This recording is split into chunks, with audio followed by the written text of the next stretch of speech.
Shocked and blooded, the Demon King gasps in disbelief that he has actually been defeated. He stares down his conqueror, unable to fathom that an unknown warrior is the one to end his reign. Bleeding out, the fallen ruler demands to know the name of the man who bested him. The battered victor introduces himself as Claeus, revealing he is merely a villager who carries luggage for the hero's party. The colossal body of the Demon King finally collapses to the ruined ground with a massive thud. Chuckling at the bitter irony, the dying king finds it amusing that a mere villager accomplished what a full-fledged holy knight could not. Standing over his vanquished foe, Claeus coldly asks if the demon has any final words. Preparing to deliver the final strike, the luggage carrier readies his weapon. Acknowledging the end, Claeus swings his sword down with ruthless precision. Nearby, an injured comrade groans as they struggle to get up from the rubble. The blonde comrade opens his eyes wide in sudden shock as he witnesses the aftermath. Staring at the massive severed foot of the Demon King, the awakened companion freezes in absolute awe. Turning around with a relieved smile, Claeus greets his awakened friend Yuka and expresses his gladness.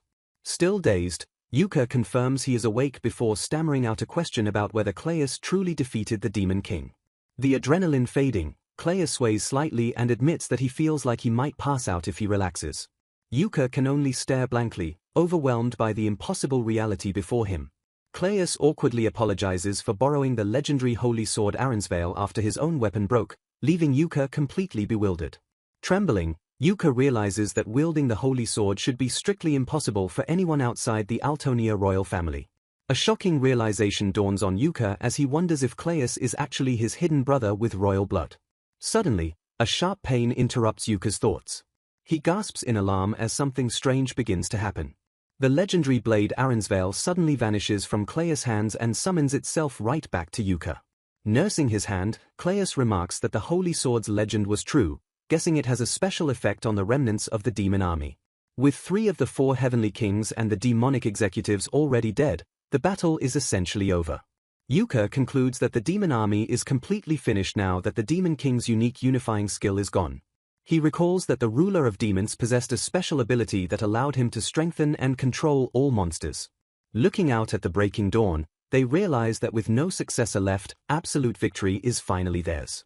Exhausted but triumphant, Claeus silently watches the sunrise over the devastated ruins. Yuka stretches his arms and notes how anticlimactic it feels for their deadly subjugation journey to simply end here.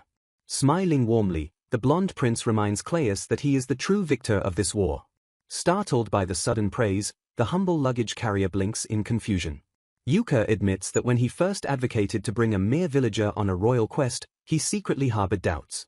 The prince smiles kindly as he remembers the day the ragged villager bowed before him in the forest. Looking his friend in the eye, Yuka declares that the prophecy was correct and Claeus is the true hero. Overwhelmed with emotion, Claeus stammers defensively, unable to accept such a massive compliment. Pointing enthusiastically, Yuka tells him to prepare a speech because the country will welcome him back as a legendary savior.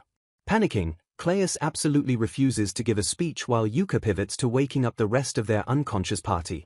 A few days later, the triumphant party kneels in the royal throne room to report their victory. The majestic hall is filled with nobles watching the returned heroes bow before the throne.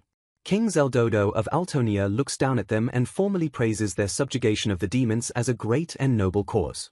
Prime Minister Geeg Conrad smirks, unable to believe that Yuka actually defeated the Demon King. Claeus silently observes the Prime Minister, remembering Yuka's warning that the two were like cats and dogs. The Prime Minister loudly proclaims to the royal court that they must bestow fitting rewards upon everyone in the hero's party. With a sly grin, Conrad adds that Lady Flora and Lord Terrators must have been highly involved as well. Looking down at Claeus, the Prime Minister presumptuously assumes the luggage carrier was also very active in the fight. Claeus narrows his eyes, realizing that if Prince Yuka becomes the celebrated hero who achieved the demon subjugation, the first in line for succession would be in immense danger. He deduces that Conrad wants to attribute the monumental achievement to anyone other than Yuka, plotting to swap the credit to his companions instead. Breaking the tense silence, Saintess Flora steps forward and admits that she was unfortunately unable to be of any help at all during the final battle. Sage Terrators quickly chimes in with the same sentiment, confessing that he was knocked unconscious immediately and couldn't do a thing. Shocked by this revelation, the Prime Minister demands to know who exactly defeated the Demon King if not them. Stepping up with a confident smile, Yuka kneels before the court and declares that he shall deliver the official report. Placing his hand on his chest, the blonde prince proudly addresses the identity of the one who struck down the ultimate threat to humanity. Pointing directly at himself, Yuka boldly proclaims that it was none other than Lord Yuka who secured the victory. Flora and Terratas stare at their leader in absolute, unblinking shock. The surrounding nobles erupt into cheers, completely buying the lie and praising His Highness for his expected greatness. The Prime Minister gnashes his teeth in fury, muttering that such an outcome should have been impossible. Sweating nervously, Yuka spins a tale about hiding in the shadows out of terror before analyzing the wounds on the demon's corpse as proof. He reminds the court that only someone with royal blood can wield the holy sword Aronsvale, which carved those specific wounds, and he was the only royal present. Catching on to the ruse, Flora quickly backs him up, loudly insisting that she saw Lord Yuka completely destroy the Demon King by himself. Terratas stares at the unfolding scene in stunned silence. The grand doors and tall windows of the throne room stand silently as the tense audience digests the manipulated truth. Later in private, an exasperated Claeus demands to know what just happened out there. Saintess Flora echoes his frustration, angrily questioning why Yuka told such a massive lie when Claeus was the actual victor. Panicking, she warns that lying goes against His Majesty's word, while a flustered Yuka desperately tries to calm her down. Forcing a strained laugh, Yuka admits that taking the credit shames him, but Claeus realizes there must be a deeper reason for the deception. Yuka confesses that he feels bad for lying and making his friends worry. Staring him down, Claeus correctly deduces that Yuka claimed the victory to counter Duke Conrad's suspicious actions. Surprised by this sharp deduction, Yuka blinks as Terratas repeats the Duke's name in confusion. Claeus simply nods, confirming his own suspicions about the royal court's dangerous political landscape. Smirking knowingly, Sage Terratas figures out that Yuka lied because revealing the truth might have jeopardized his own precarious position. Flora leans in, thoroughly confused, and demands to know what they are all talking about. Terratas explains that Yuka's elder brother, Highness Alton, is first in line for succession, but the true power behind the throne is actually Duke Conrad. The sage cheerfully adds that Yuka's chances of ascending the throne have now skyrocketed, which probably infuriates the manipulative Duke. Sighing heavily, Yuka admits that if he had honestly reported a mere villager defeated the Demon King, the Duke would have jumped at the chance to disparage and lower Yuka's evaluation. He reveals his true ambition, stating that Duke Conrad only cares about money, whereas Yuka wants to become king to create a peaceful country for everyone. While the monumental achievement would rot in Yuka's hands, the prince realizes it acts as a powerful weapon to help him ascend the throne. Seeing his friend's earnest resolve, Claeus casually shrugs off the stolen glory, noting that being a recognized hero is just a bother anyway. Stunned by this selfless response, Yuka stares at his friend with wide, emotional eyes. Covering his embarrassment, Claeus loudly deflects, claiming he's just taking the easy way out by pushing all the responsibilities onto Yuka. Seeing right through the tough facade, Yuka smiles warmly and realizes Claeus is only lying for his sake. Crossing her arms with a flustered blush, Saintess Flora grumbles in reluctant defeat. She defensively declares she will not say anything more if that is the case, prompting an understanding nod from her peers. Terratas promises to back Yuka up, noting that the prince has been forcing himself to act out of character for Claeus' sake. Turning the conversation, the sage asks what Claeus plans to do now that he has yielded the hero's seat. Blinking in surprise, the humble luggage carrier pauses to gather his thoughts. Stepping forward, Claeus admits there is actually something he has wanted to try for a while. He confidently announces his desire to pioneer the borderlands, an area notorious for being the most dangerous in the world. The rest of the party freezes, repeating the name of the deadly region in utter shock. Flora frantically stammers, asking if he truly understands the horrific reputation of that place. She reminds him that the undeveloped territory is so extremely dangerous that the Albania kingdom completely gave up on it. Undeterred, Claeus excitedly explains he researched the laws and found a rule allowing anyone who pioneers the demon-infested frontier to claim it as their own. Terratas confirms the law is still valid today, though no one has ever actually succeeded in claiming the land. Realizing his friend's ambition, Terratas asks if Claeus wants his own territory, to which the villager nods and states his abilities are perfectly suited for it. Clenching his fist with a warm smile, Claeus humbly admits it is not a grand plan, but famous heroes like them will never find a place to relax here. Laughing brightly, the luggage carrier reveals his true dream is to create a peaceful sanctuary where everyone can finally relax and take their time. Struck by his incredibly selfless and heartfelt words, the trio stares at him in stunned silence. Though Flora complains she will be lonely, the entire party smiles and promises to support his ambitious new journey. Claeus warmly begins to thank everyone, but a sudden pair of loud thuds interrupts the touching moment. Utter chaos erupts as a swarm of desperate officials bursts into the room, aggressively demanding the immediate attention of the three newly minted heroes. Trapped by the mob of bureaucrats, Yuka and his companions look completely overwhelmed as they are suddenly swamped with political duties. Watching from the sidelines, Claeus notes with a sweat drop that they will all be incredibly busy from now on, while Terratus sighs that it cannot be helped. Flashing a nervous smile, the villager awkwardly chuckles about how tough it must be to act as the realm's saviors. A stressed Flora complains about the sudden workload while Terratus jokes that they should just expose the truth so Claeus can suffer the hardship instead. Several days later, the morning sun rises peacefully over the towering spires of the royal capital. Preparing for his solitary journey, Claeus tightens his equipment straps with practiced precision.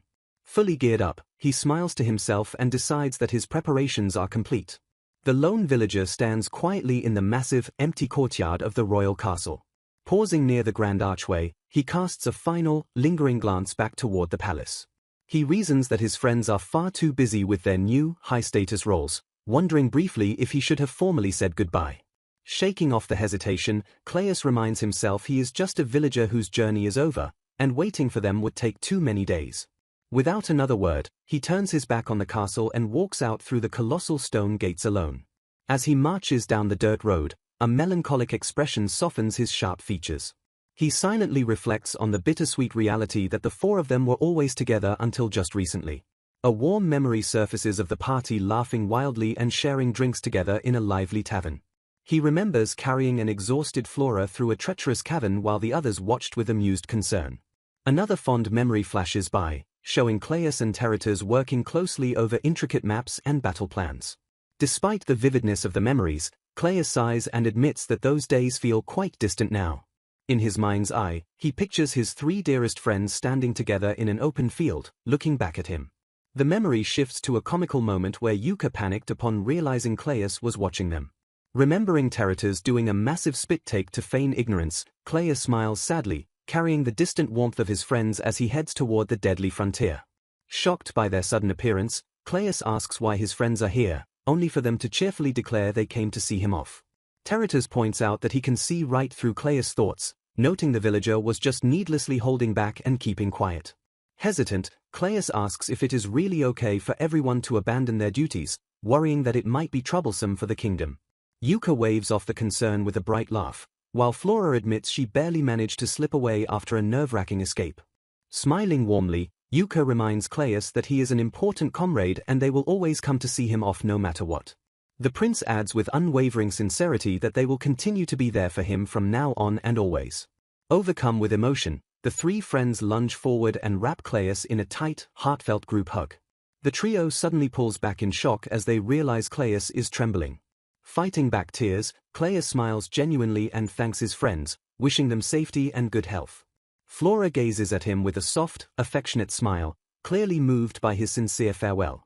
Yuka looks back with gentle eyes, silently acknowledging the deep bond they share. Terratus gives a soft, knowing smirk, his usual sharp demeanor melting into genuine warmth. With one final wave, Claeus sets off toward the horizon while his best friends cheer him on from the outskirts of the capital. The lone pioneer marches steadily through the dense, sun-dappled forest as his solitary journey truly begins.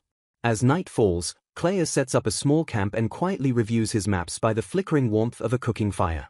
The next day, he pauses at the base of a massive, towering canyon, gazing up at the daunting natural obstacles ahead. Wiping sweat from his brow, Claeus remarks on the sheer distance, estimating he still has 2 more days of travel before reaching the borderlands. Suddenly, Claeus halts in his tracks as a sharp noise pierces the quiet woods. Realizing it is a scream for help, he snaps his head toward the sound with a look of urgent alarm. Wasting no time, Claeus instantly sprints through the trees toward the source of the commotion. Bursting into a clearing, he spots a frightened merchant desperately fending off a pack of aggressive creatures near a parked carriage. The desperate merchant groans in terror as a massive, snarling beast lunges directly at him. Arriving just in time, Claeus analyzes the threat and calmly identifies the monsters as a pack of vicious forest wolves. Thrusting his hand forward, the seasoned warrior rapidly gathers glowing elemental energy into his palm. Claeus unleashes a devastating wind blade, sending a massive shockwave that instantly slices through the leaping wolves. The merchant drops his guard in sheer bewilderment as the deadly beasts are blown away in the blink of an eye. Approaching the stunned man, Claes kindly asks if he is injured. A short time later, the rescued carriage rolls smoothly down the dirt path, safe from the monster threat. The merchant loudly thanks Claes for saving their lives, but Claes humbly insists he is just grateful for the ride. The merchant introduces himself as Glans from Emeru village and cheerfully presents his daughter, Rita, who warmly thanks their savior. Recognizing the name, Claes confirms Emeru is the village closest to the borderlands, prompting Glans to ask what brings him out to such a remote area. Claes explains he has business in the borderlands and politely asks if the merchants can share any information about the treacherous region. Glans and Rita exchange a deeply troubled look upon hearing his terrifying destination. Glans sighs nervously and suggests that rather than trying to explain it, it would be quicker for Claes to just see the horrors for himself. Claes tilts his head in silent confusion, wondering what the merchant means by such an ominous statement. Meanwhile, back at Orthonia Castle, a peaceful morning scene unfolds on a luxurious balcony. Yuka sits elegantly at a patio table, calmly sipping tea in his immaculate royal uniform. An imposing figure steps onto the balcony, deliberately calling out to the young prince. Yuka sets his tea down and dismisses his maid with a wave, noting that it is extremely rare for this particular guest to visit him. Duke Conrad smiles with dangerous intent, claiming he came to properly congratulate the prince on his recent subjugation of the Demon King. Nobles shower His Highness with praises and sincere congratulations for becoming the hero of salvation. However, a sudden shift in tone occurs as one individual raises a lingering concern. The skeptical official formally addresses His Highness to voice his calculated doubts. Staring down the celebrated hero, he boldly questions whether His Highness actually defeated the Demon King. Caught off guard by the accusation, His Highness demands to know why such a ridiculous question is being asked. Defending his victory, the hero points out that the corpse was definitively butchered by his holy sword, effectively closing the appraisal. Unyielding, the official clarifies his suspicion and asks if the slain body truly belonged to the Demon King. The hero realizes with mounting dread that the situation has escalated to a dangerous level of scrutiny. The accuser maliciously suggests that since no one knows the Demon King's true face, the corpse could simply belong to a random murdered traveler. Feigning respect, the official claims he does not doubt the hero's achievements while subtly preparing a trap. He presses forward, demanding concrete proof that His Highness actually possesses the immense power required to slay the ultimate evil. Frustrated by the blatant disrespect, the hero questions if his current level of strength is truly that unbelievable. Angrily asking how he is supposed to prove it, he sarcastically wonders if he needs to summon another Demon King just to satisfy their mockery. The scheming official proposes a seemingly simple solution, challenging the hero to a mock battle against 3 elite S-rank adventurers to prove his strength. Analyzing the steep odds, the hero silently acknowledges that facing 3 armor-surpassing S-rank adventurers simultaneously would normally guarantee his defeat. To make matters worse, the official gleefully suggests turning the battle into a grand public spectacle so all the citizens can witness the hero's true power. The hero quickly realizes the true goal of this political trap is to shatter his public morale through a shameful and public defeat. Swallowing his bitter frustration, he internally admits that Conrad's malicious deduction is completely accurate, as he truly lacks the power to defeat the Demon King. Despite the overwhelming disadvantage, a determined spark ignites within the hero as he accepts the grim reality. Refusing to be broken by such a boring tactic, he proudly remembers the friend who entrusted him with the hero's seat and boldly accepts the challenging proposal. Meanwhile, in a completely different location, a group arrives at their mysterious destination and urges someone to look ahead. A character reacts with silent, wide-eyed shock at the unexpected sight unfolding before them. Staring out into the vast distance, they struggle to find the right words to describe the sprawling landscape. The sprawling, untouched wilderness stretches out before them in an intimidating display of untamed nature. Breaking the heavy silence, someone exclaims in pure disbelief that they have actually been brought to the desolate borderlands. The grim reality sets in as they realize their true task is to pioneer these dangerous and unforgiving borderlands. Embracing the harsh challenge ahead, a confident smirk appears as they declare that things are about to get very interesting. Arriving at their destination, the group gazes out at the rustic Emeru village, known as the closest settlement to the dangerous borderlands. Noting the late hour, the young girl advises Clay to wait until tomorrow morning instead of venturing into the wild evening. Realizing he has no place to sleep, Clay awkwardly asks if there is anywhere in the village he could rent a room for a month. Eyes lighting up with excitement, the girl immediately insists that he come and stay at their house. Flustered by the sudden invitation, Clay tries to politely decline, feeling it inappropriate to live under the same roof as a girl her age. Stepping forward, Glans firmly backs up the offer, insisting that hosting him is the least they can do to repay the hero for saving them from monsters. Pausing in thought, Clay silently studies the earnest, welcoming expressions on their hopeful faces. The father and daughter wait in breathless anticipation, praying the wandering warrior will accept their genuine hospitality. Giving in to their warmth, Clay finally agrees to accept their shelter just until he can build a place of his own. The dark night quickly fades as a bright, peaceful morning breaks over the quiet rustic village. Waking up refreshed, Clay stretches his weary muscles and prepares himself for a long day of work. Greeting him with a cheerful smile, the young girl announces that a fresh breakfast is already waiting for him. Deeply touched that she cooked for him, Clay sits down to eat while she happily brushes off his gratitude as a simple act of thanks. Taking his first bite, Clay pauses as the rich flavor of the warm food completely takes him by surprise. He eagerly praises the fluffy and tasty potatoes, prompting her to proudly reveal they were just freshly harvested from the fields. Curious about his long-term goals, she casually asks Clay what exactly he plans to do out in the treacherous borderlands. Meeting her gaze head-on, Clay bluntly states that he came here to develop the untamed territory. Glans sighs heavily, admitting he once dreamed of developing the land as a frontier resident but quickly gave up when he realized it was impossible. The older man frantically warns Clay that the borderlands are incredibly dangerous and swarming with unbelievably powerful beasts. Unfazed by the grim warning, Clay confidently asserts his belief in his own abilities, reminding them that they already witnessed him in action. Glans readily agrees, praising Clay's devastating magic as something far beyond anything he had ever seen before.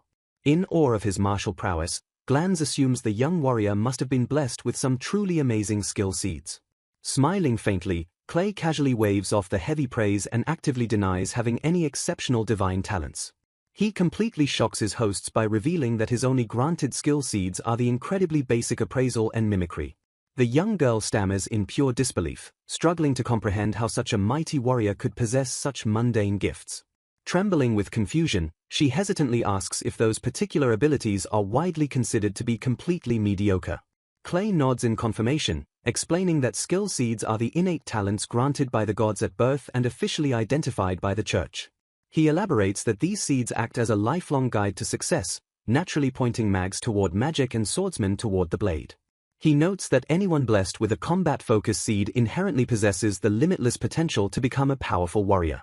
Still reeling from the revelation, the girl slowly repeats his skills, acknowledging that appraisal and mimicry are both exceedingly common. Clay admits that while having two seeds is slightly rare, they only make him marginally better at evaluating items and copying motions. The young girl falls utterly silent, her mind racing as she attempts to process the staggering reality of his limitations. Connecting the dots, she slowly pieces together the true, underlying magnitude of his hard-won physical strength. Her face brightens with awe as she realizes Clay managed to become an unstoppable force without relying on any innate combat talent. Bursting with immense admiration, she loudly declares that his absolute lack of natural talent actually makes his current power even more amazing. A sudden flashback transports Clay to his insecure childhood, where he tearfully confesses to a wise sage that his weak seed makes him entirely useless. The elder sage gently interrupts, warmly assuring the crying boy that a person's life is never predetermined by their skill seed. Smiling kindly down at his distressed pupil, the wise mentor prepares to impart a profound, life-changing lesson. The sage explains that divine seeds merely reveal baseline potential, noting that most people naturally drift into careers completely unrelated to their gifts. Bringing the profound lesson to a close, the sage promises the boy that sheer effort and creativity can carve out any path, even with a common skill seed. Clay stretches his arms, confidently announcing that it is time to head out and scout the borderlands. Suddenly, a loud and aggressive voice yells out from behind, bluntly calling him an outsider. Clay pauses his morning routine, glancing over his shoulder to see who is shouting at him. A fierce village kid glares at him, demanding to know who he is and how he managed to worm his way into Glans's favor. Observing the boy's intense wariness, Clay calmly thinks to himself that he wasn't intentionally trying to win anyone over.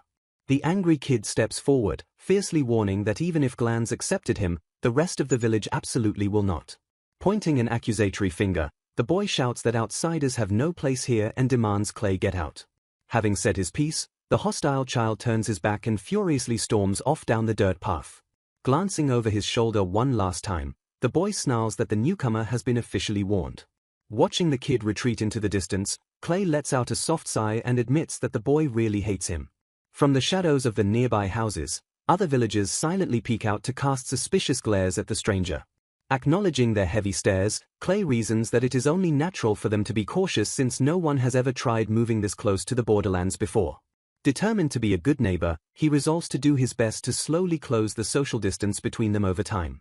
Setting his village troubles aside, Clay ventures outward and confidently steps into the lush surrounding woods.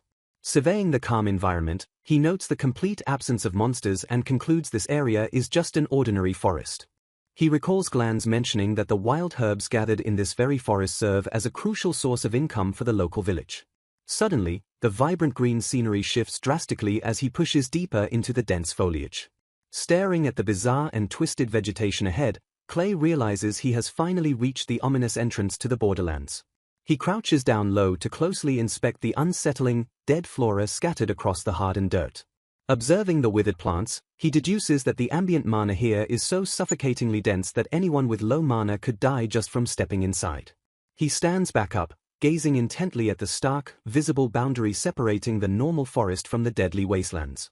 Bracing himself for the dangerous unknown, Clay decides to step forward and see just how dense this volatile mana really is. The very moment his boot crosses the threshold, a heavy and oppressive atmosphere instantly swallows him whole. Feeling a sudden, sharp chill, he stops dead in his tracks and notices that the air around him has fundamentally changed. Acknowledging the lethal environment, he mutters that there is absolutely no way he can just stroll through this place like a walk in the park. A sharp creak echoes from the nearby brush, immediately snapping his hyper-focused attention toward the shadows. Clay swiftly activates his appraisal skill, narrowing his eyes to analyze the hidden threat lurking just out of sight. A detailed status window materializes, revealing the creature as a highly fertile goblin boasting an A in intelligence and a B+ in combat ability. Stunned by the glowing statistics, he realizes this creature's combat strength is on a completely different level from the low-tier goblins he originally expected. Seeing a perfect opportunity to test the volatile waters, Clay readies his stance and decides to use the monster as a quick warm-up.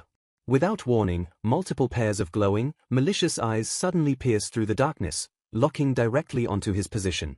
Caught completely off guard, Clay is shocked to realize the monsters noticed him even though he was actively suppressing his presence.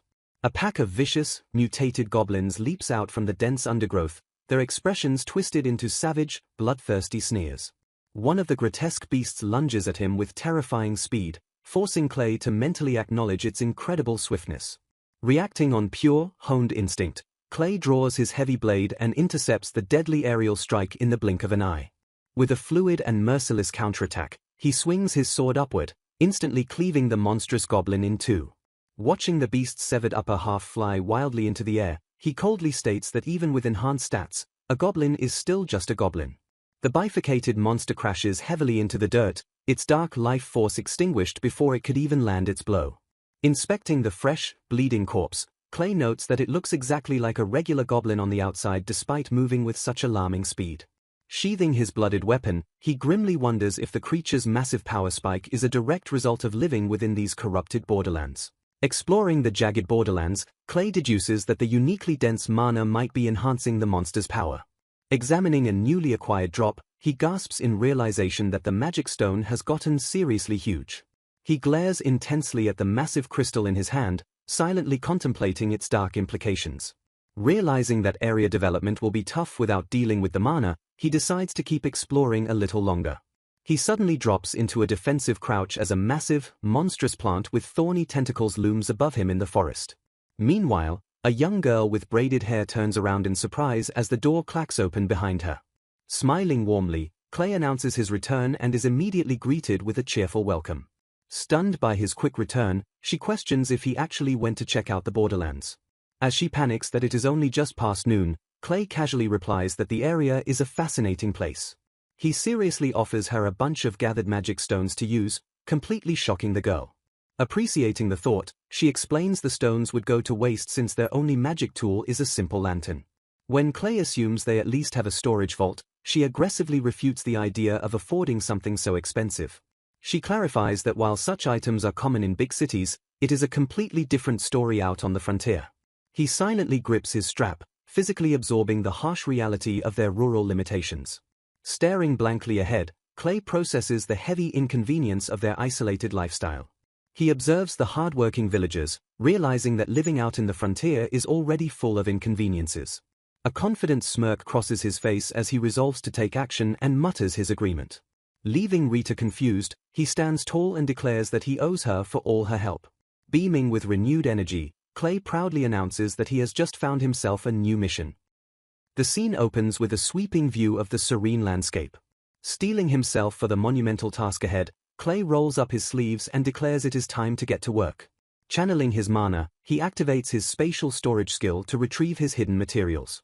Various tools and heavy mechanical parts materialize instantly from the magical void. He immediately dives into intense manual labor, piecing the heavy components together with focused precision. The crisp crunch of a quick snack breaks the silence as he fuels his grueling engineering process. Reflecting on his grand ambitions, he remembers traveling to the frontier to conquer the demonic land, though its dense magical energy has spawned a dangerously unique ecosystem.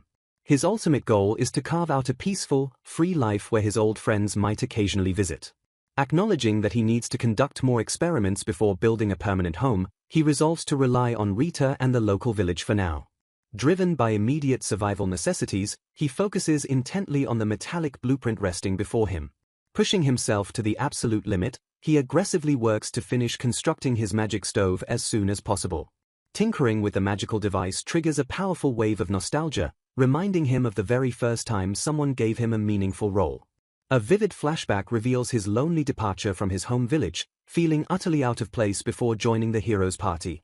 Bearing only mediocre skill seeds, he genuinely believed he was completely useless to the legendary group of warriors.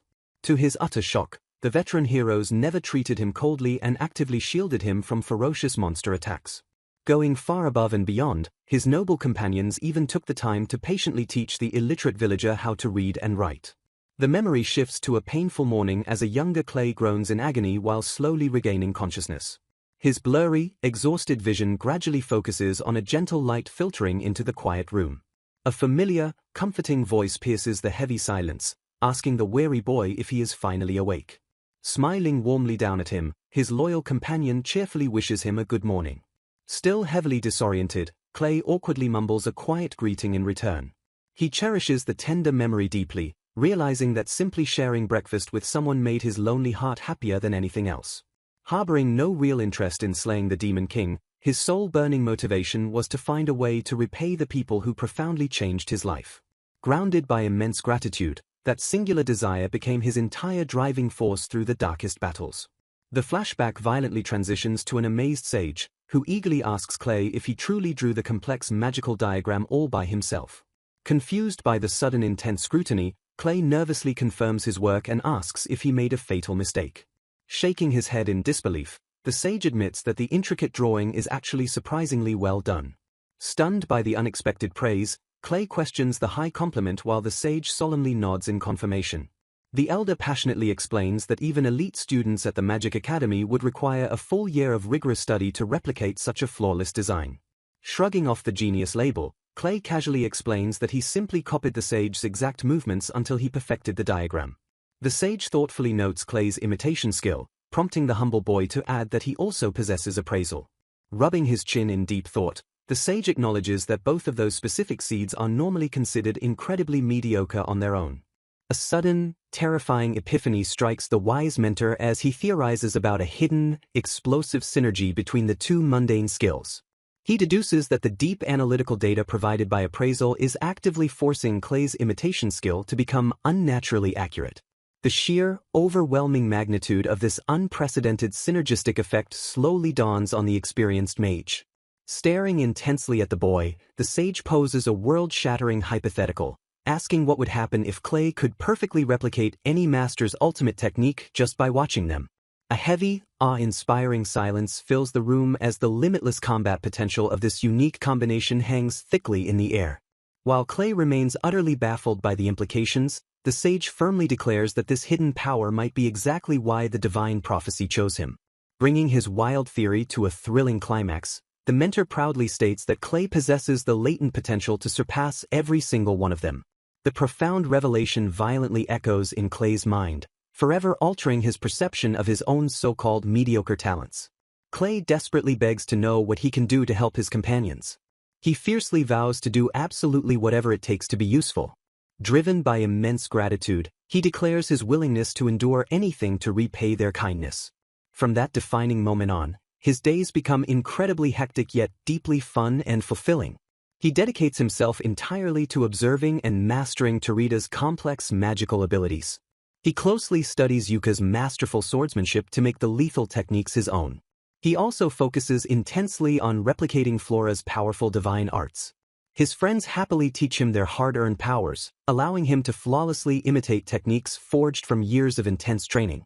Although he only wanted to be helpful by mastering their skills, he admits he never imagined he would be the one to ultimately defeat the Demon King.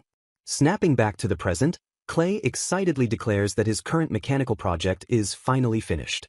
Relieved to complete his exhausting work before dinner, he stretches and decides to step outside for some fresh air. Stepping out into the evening light, something nearby immediately catches his attention. Glanz notices his arrival and warmly welcomes the wandering warrior back to the village. Glanz asks about the borderlands, prompting Clay to casually report getting a good survey in while taking down a few goblins. Shocked, Glanz frantically warns that Borderlands goblins are as strong as A-rank monsters, which Clay calmly confirms. Pondering a serious threat, Clay asks Glanz what the village would do if one of those lethal monsters wandered into their settlement. He presses the grim issue, noting that even a single Borderlands beast would pose an existential threat to everyone.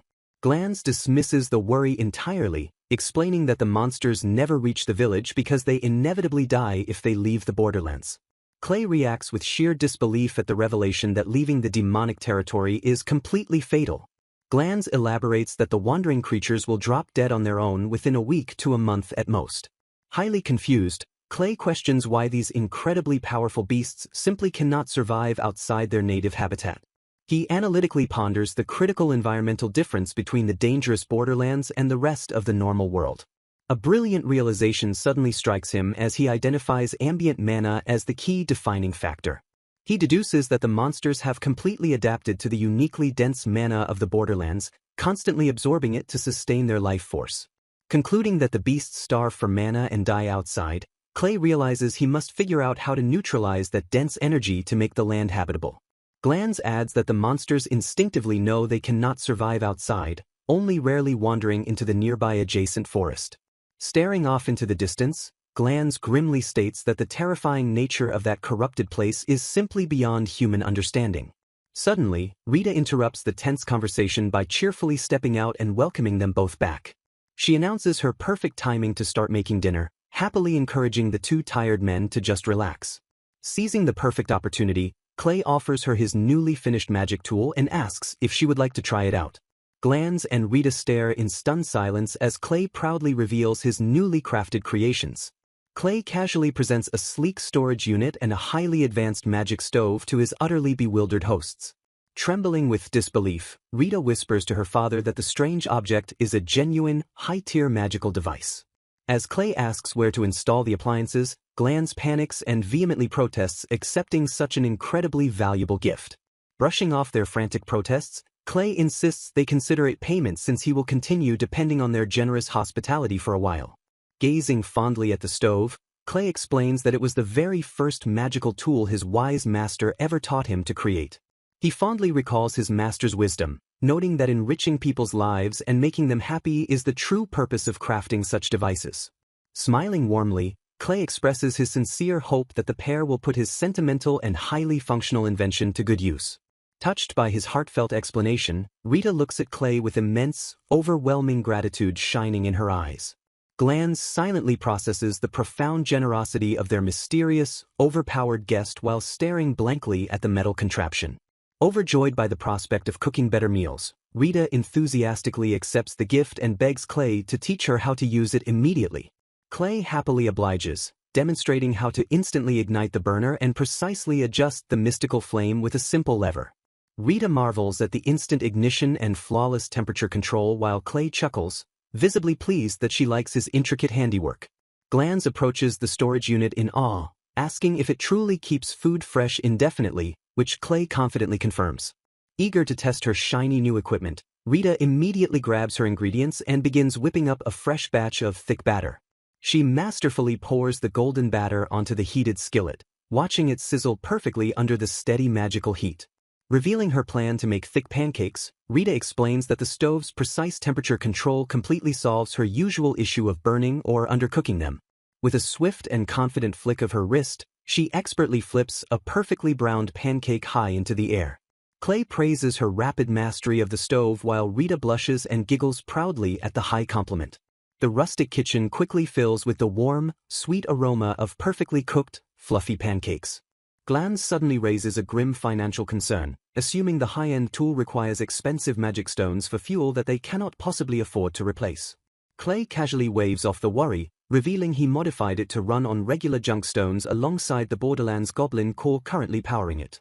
Glans argues that magic tools normally only work with standardized stones, making them exclusive luxury items for the extremely wealthy. Clay casually mentions that only he and his master can create this custom model, leading Glans to realize this priceless invention eclipses even royal luxury items. The sheer, overwhelming magnitude of their new household appliance causes both father and daughter to scream in utter, unbridled shock. Their deafening cries of disbelief echo out of their cozy home and spill into the quiet, peaceful village street. Nearby villagers listen to the loud commotion, casually gossiping about the lively atmosphere and the mysterious young benefactor staying with Glans. One villager admits he initially thought the stranger was shady, but now believes he must be decent given how joyful Glans's family seems. Hiding in the dark shadows of a nearby alley, the angry village kid glares fiercely at the house and maliciously vows to expose Clay for what he really is. The scene opens with a tense and quiet moment as a shadowed figure silently observes the surrounding forest. The rustling leaves and shifting shadows quickly build a heavy atmosphere of impending confrontation. Clay abruptly turns around, calmly stating that he knows Kiza is hiding right there in the brush. Shocked by the sudden call-out, Kiza demands to know how Clay learned his name, prompting Clay to explain that Glans mentioned the boy's father is a village guard. Stepping into the open, Kiza sternly warns Clay to turn back since the deadly borderlands lie just ahead, insisting he must monitor strangers to protect his village. Reassuring the hostile boy, Clay promises he has no intention of harming the settlement, but Kiza stubbornly argues that the trusting Glans might be easily fooled. Acknowledging the deep mistrust, Clay firmly advises Kiza to at least keep his watch safely inside the village borders before turning to walk away. Kiza suddenly yells out, confidently claiming he knows exactly what the mysterious stranger is truly after. Pointing an accusatory finger, the fierce youth accuses Clay of targeting Rita and vows never to let him lay a hand on her as long as he is around. Realizing the boy is just driven by youthful jealousy, Clay sighs and continues walking into the forest while Kiza furiously screams at him to stop ignoring him. Glaring at Clay's retreating back, Kiza mutters in absolute disbelief as he wonders if the reckless outsider is actually marching straight into the lethal borderlands. Desperate to stop him, Kiza yells out one final warning, ordering the stubborn man not to dare wander into the dangerous forest completely alone.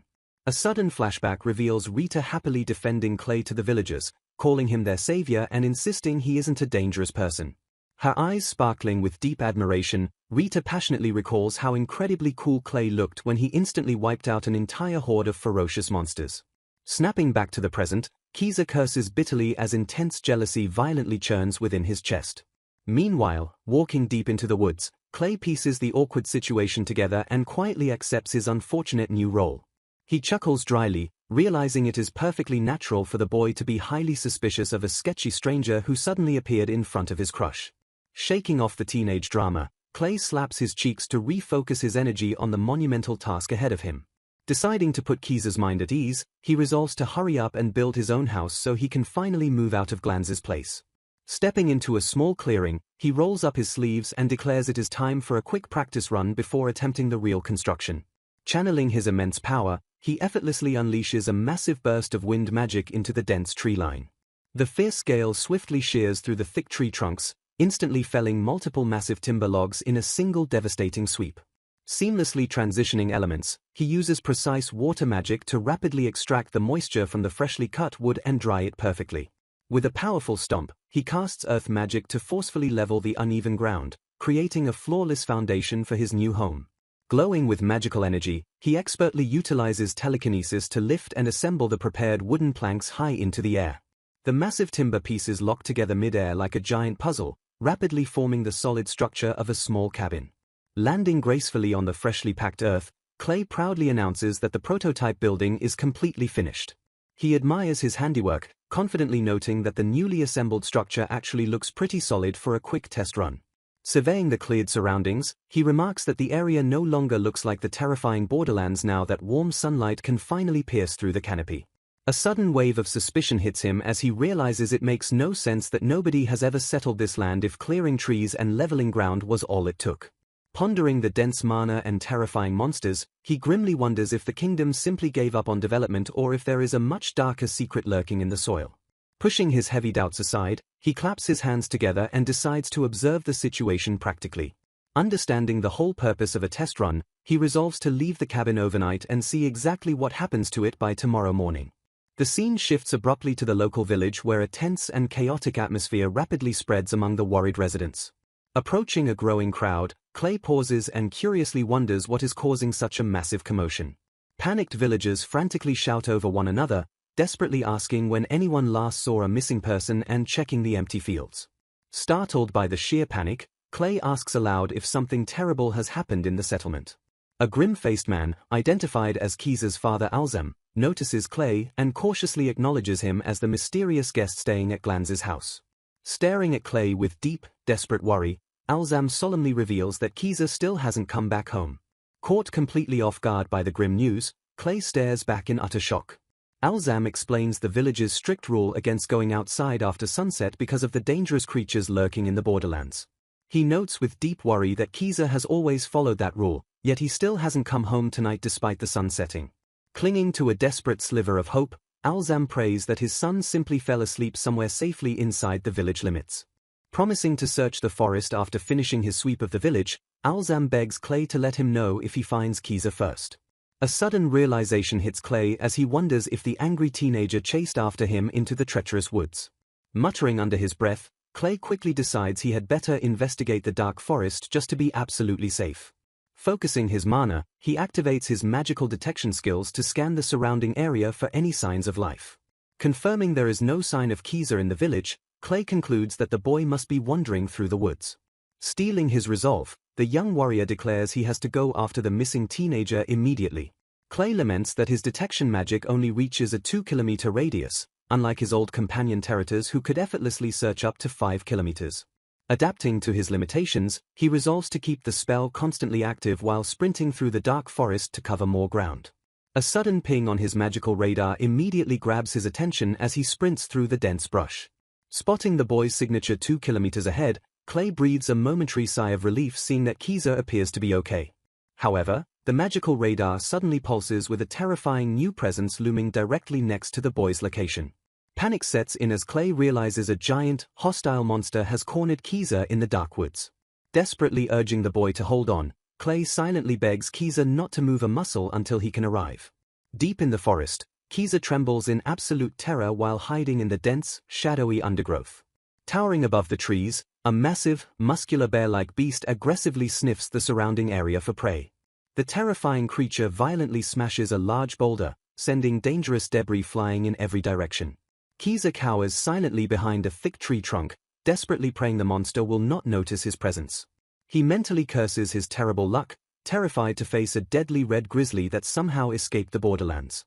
Fearing the absolute worst, he realizes that his dad or the villagers could wander into a bloodbath if they come looking for him. Mustering his remaining courage, Kiza vows to escape and warn everyone to stay far away from the deadly forest. Suddenly, the giant monster collapses heavily onto the dirt with a loud, ground-shaking thud. Peeking cautiously from behind his tree, Kiza is shocked to realize the terrifying beast has simply fallen asleep.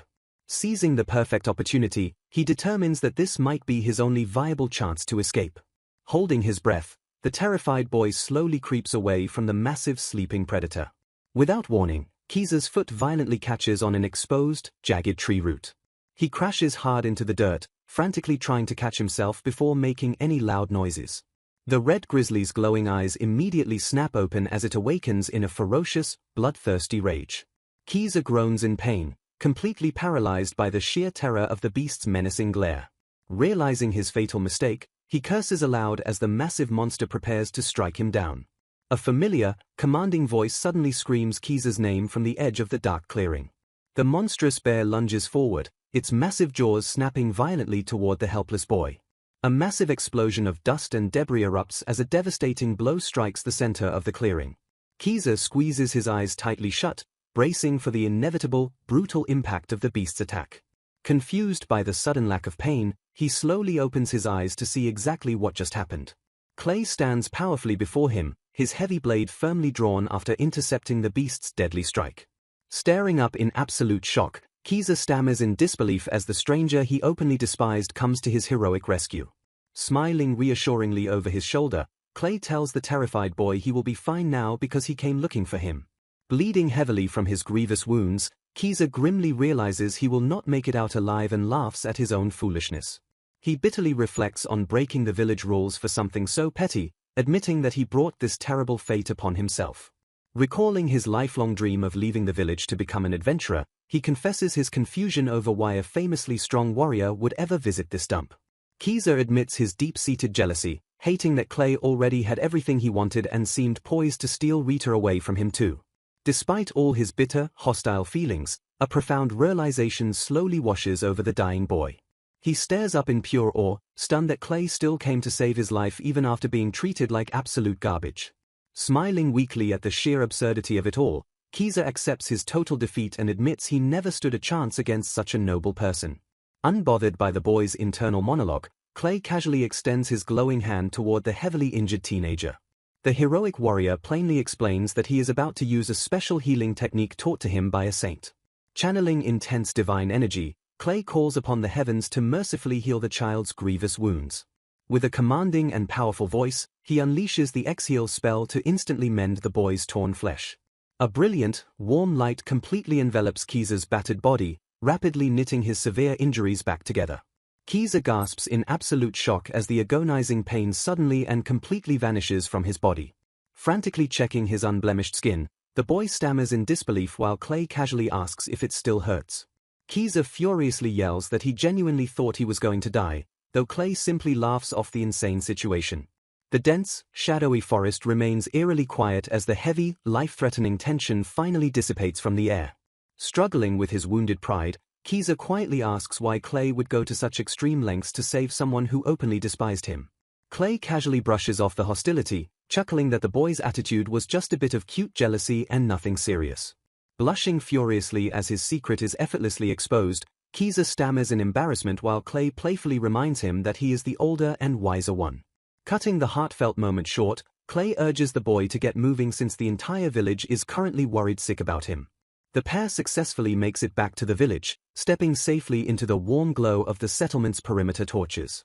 A massive crowd of anxious villagers instantly swarms them, crying out in immense relief upon seeing Kiza safe and sound. Alzam violently breaks through the dense crowd, his eyes wide with absolute disbelief as he spots his missing son. Tears streaming down his face, the emotional father scolds Kiza for wandering into the forest alone before pulling him into a desperate, crushing hug. Overwhelmed by his father's fierce love, Kiza tightly returns the embrace as hot tears blur his own vision. Turning toward the silent hero, Alzam bows deeply and sincerely thanks Clay for bringing his precious son back alive. Clay smiles warmly and humbly waves off the massive display of gratitude, stating he is just glad he could help. Suddenly, a villager loudly interrupts to announce the shocking news that Clay actually managed to defeat a stray red grizzly. The crowd erupts into panicked whispers, terrified that a red grizzly breached the forest and amazed that the stranger defeated a beast known to slaughter veteran adventurers. Confirming the impossible kill, another villager eagerly asks Clay if he managed to harvest the monster's highly valuable magic stone. Clay casually tosses a massive, glowing gem onto the ground, prompting the entire village to scream in sheer awe at its unprecedented size. A grateful resident explains that this kill is a huge help, since stray Borderlands monsters normally force a complete village lockdown until they are exterminated. Riding the high of the incredible victory, the villagers eagerly declare they will throw a massive feast tonight to honor Clay and Kiza's safe return. The entire settlement erupts into joyous cheers, completely embracing the powerful outsider as one of their own. Watching the ecstatic crowd celebrate his heroic deeds, Clay lets out a soft, genuinely happy laugh. Meanwhile, the narrative drastically shifts to a dark, ominous location hidden deep beneath the royal capital's castle. A mysterious, shadowy figure slowly descends into the damp and foreboding underground ruins. Staring at a massive, hidden structure, The dark intruder coldly notes that this is where their target has been hiding all along. The figure approaches a terrifying, demonic corpse, awestruck by the overwhelming presence still radiating from the fallen Demon King. Kneeling before the monstrous remains, the shadowy entity bows its head in deep, sinister reverence.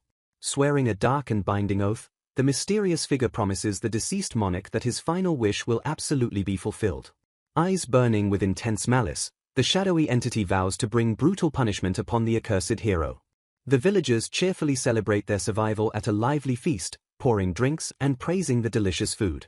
A villager approaches Clay through the bustling crowd, politely informing him that the village chief wishes to speak with him. The village chief personally thanks Clay for saving Kiza's life, though the humble warrior insists he should be the one expressing gratitude for their hospitality.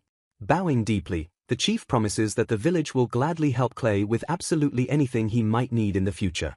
Clay watches the grateful chief return to the festivities, taking a quiet moment to absorb the warm and welcoming atmosphere. Approaching from the side, Kiza nervously interrupts the lively chatter to offer Clay a genuine, quiet thank you for his heroic rescue earlier.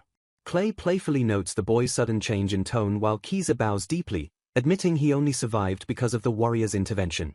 Kiza solemnly confesses his lifelong dream of becoming an adventurer, explaining that his deep jealousy stemmed from his lack of strength to ever leave the village. Clay listens silently, fully giving the vulnerable teenager his undivided and respectful attention. Fidgeting with overwhelming embarrassment, Kiza stammers awkwardly as he prepares to make an incredibly shameless request. Mustering all his courage, the boy suddenly shouts for Clay to teach him how to fight, desperately referring to the warrior as his big brother. Caught completely off guard by the sudden familial title, Clay stares back in stunned, wide-eyed silence. Kiza squeezes his eyes shut and holds his deep bow, anxiously awaiting a response to his bold plea. A sudden wave of nostalgia hits Clay as he recalls the veteran heroes who once patiently took him under their wing when he was just as helpless. Smiling fondly at the cherished memory, Clay quietly accepts that it is finally his turn to pass down the knowledge he received. He gently agrees to train the eager boy, but firmly establishes that lessons will only happen during his free time. The next day, Glanz asks in mild disbelief if Clay actually took the fiery teenager in as his official disciple. Glanz worries about the warrior's busy schedule, but Clay explains that he wants to teach the boy valuable skills he could never learn by staying in the village. Reflecting on his own journey, Clay states that he grew stronger because his friends saw his potential, and he hopes to foster that same growth in Kiza. Overhearing the conversation, Kiza eagerly salutes while Clay clarifies that his lessons will only be supplementary training squeezed between his Borderlands work. Curious about his mentor's grand goals, Kiza realizes he never actually asked why Clay is so determined to conquer the dangerous Borderlands. Clay reveals his dream of inviting his old comrades to a private sanctuary, prompting Kiza to ask why he cannot just build it somewhere safer. Smiling warmly, Clay explains that the isolated Borderlands would be the absolute perfect place for his extraordinary friends to truly relax without causing a massive commotion.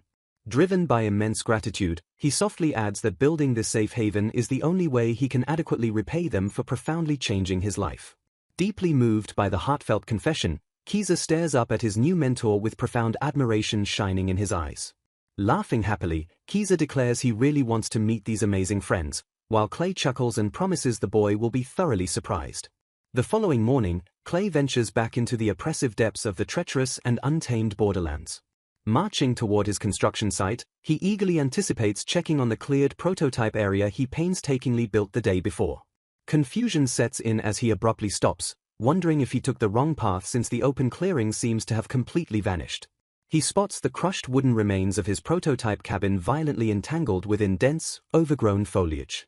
Staring in absolute disbelief, Clay realizes the massive trees he cut down fully regrew overnight, perfectly explaining why everyone else abandoned developing this cursed land. Narrowing his eyes, he closely inspects the unnatural environment to deduce the root cause of this impossible botanical regeneration. Reaching down, he scoops up a handful of dirt and instantly senses the overwhelming magical energy radiating from the earth itself. He realizes that the terrifying rapid growth is fueled by an enormous concentration of mana deeply embedded within the soil, not just the ambient air. Dropping the dirt, he mutters that mana capable of regrowing massive trees overnight is utterly terrifying and wonders how to even combat it. A sudden flashback transports him back to his journey, where he once curiously asked his wise sage mentor what he was doing in a barren field. The sage explained he was actively channeling his own mana into the barren soil to act as nutrients, leaving young Clay amazed by the versatile technique. Snapping back to reality, a brilliant idea strikes Clay as he considers simply reversing his wise master's agricultural technique. He calculates that if he can successfully drain the excess mana directly from the corrupted earth, the unnatural plants will lose their ability to instantly regrow. Brimming with renewed determination, he excitedly prepares to cast an experimental spell that will absorb the volatile mana straight from the ground. Tinkering with his abilities, Clay realized he needed a new spell to burn through the excess mana he absorbed by reversing Terrata's magic. 3 quiet days passed quickly as the intense labor continued unabated. A familiar voice suddenly shattered the silence, loudly calling out Clay's name across the wilderness.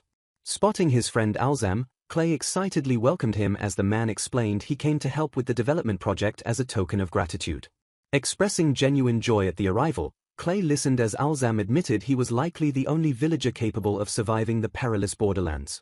Gesturing confidently forward, Clay instructed his guest to follow him deeper into the untamed territory.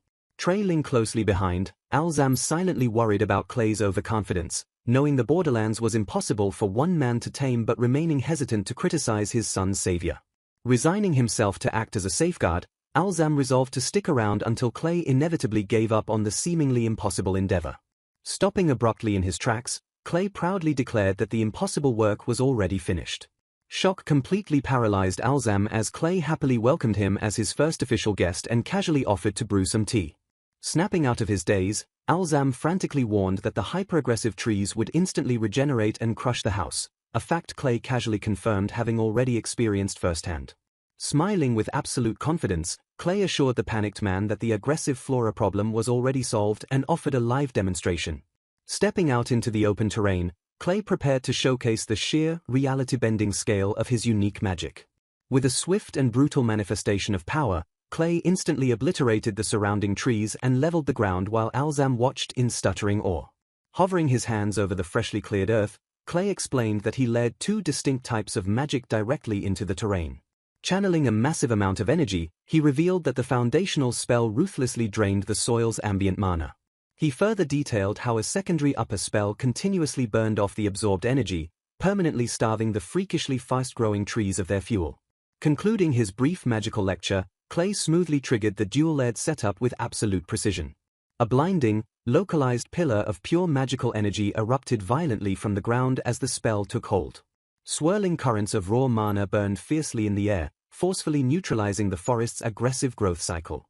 Lowering his hands, Clay casually noted that the final step simply required waiting for the residual energy to completely burn out. Gesturing to his pristine new home, he explained how observing this method over a few days proved that no new trees would ever sprout to ruin his hard work.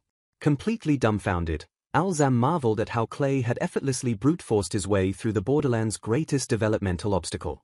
Laughter erupted as Alzam excitedly accepted the tea and promised to bring booze next time, while Clay proudly led the way inside to show off the interior. The 2 men relaxed comfortably, sharing stories and enjoying the peaceful atmosphere of the magically secured sanctuary. Outside the newly built cabin, the dense and untamed wilderness of the borderlands loomed silently around the perimeter. Unbeknownst to the laughing friends inside, a dark and ominous presence stirred deep within the surrounding foliage. A sharp, metallic click suddenly pierced the quiet air near the shadowed tree line. Instantly dropping his relaxed demeanor, Clay whispered Alzam's name with cold, focused urgency. Narrowing his eyes toward the dark forest, Clay grimly warned his friend that they were being watched by an unseen entity. Staring out into the wilderness, Clay calmly acknowledged that the unseen presence had been lingering nearby for an entire week. He explained that since the mysterious stalker hadn't made a single hostile move, he simply chose to leave it alone. A heavy silence settled over the 2 men as they peered into the dense, shadowy woods. Breaking the tension, a sweat-dropping Alzam nervously questioned if ignoring the threat was truly a safe idea. Turning back with an unbothered smirk, Clay exuded absolute confidence in his domain. Deep within the dense foliage, a monstrous silhouette glared out from the darkness. Clenching his fist, Clay chillingly promised that he would crush the intruder with his bare hands if it ever came down to a fight. Laughing heartily at his own dark threat, Clay completely terrified Alzam, who nervously called him scary as hell. Hidden among the trees, the shadowy stalker clicked its tongue in quiet frustration. Watching the bizarre display, the monstrous observer silently questioned the true identity of the terrifying human. Assessing the potential threat, The creature resolved that they would have no choice but to fight if the man endangered their territory. Meanwhile, miles away, the grand architecture of the Royal Magic Academy stood proudly against the sky. Deep inside the prestigious academy, quiet discussions took place within the faculty wing of Terratas's office. Shock washed over the room as someone reacted to the alarming news of an unknown intruder. Terratas revealed that 4 days ago, a trespasser had successfully infiltrated the underground levels of the royal castle. He noted the severe suspicion surrounding the break-in, emphasizing that the underground vault housed incredibly powerful and special magic tools.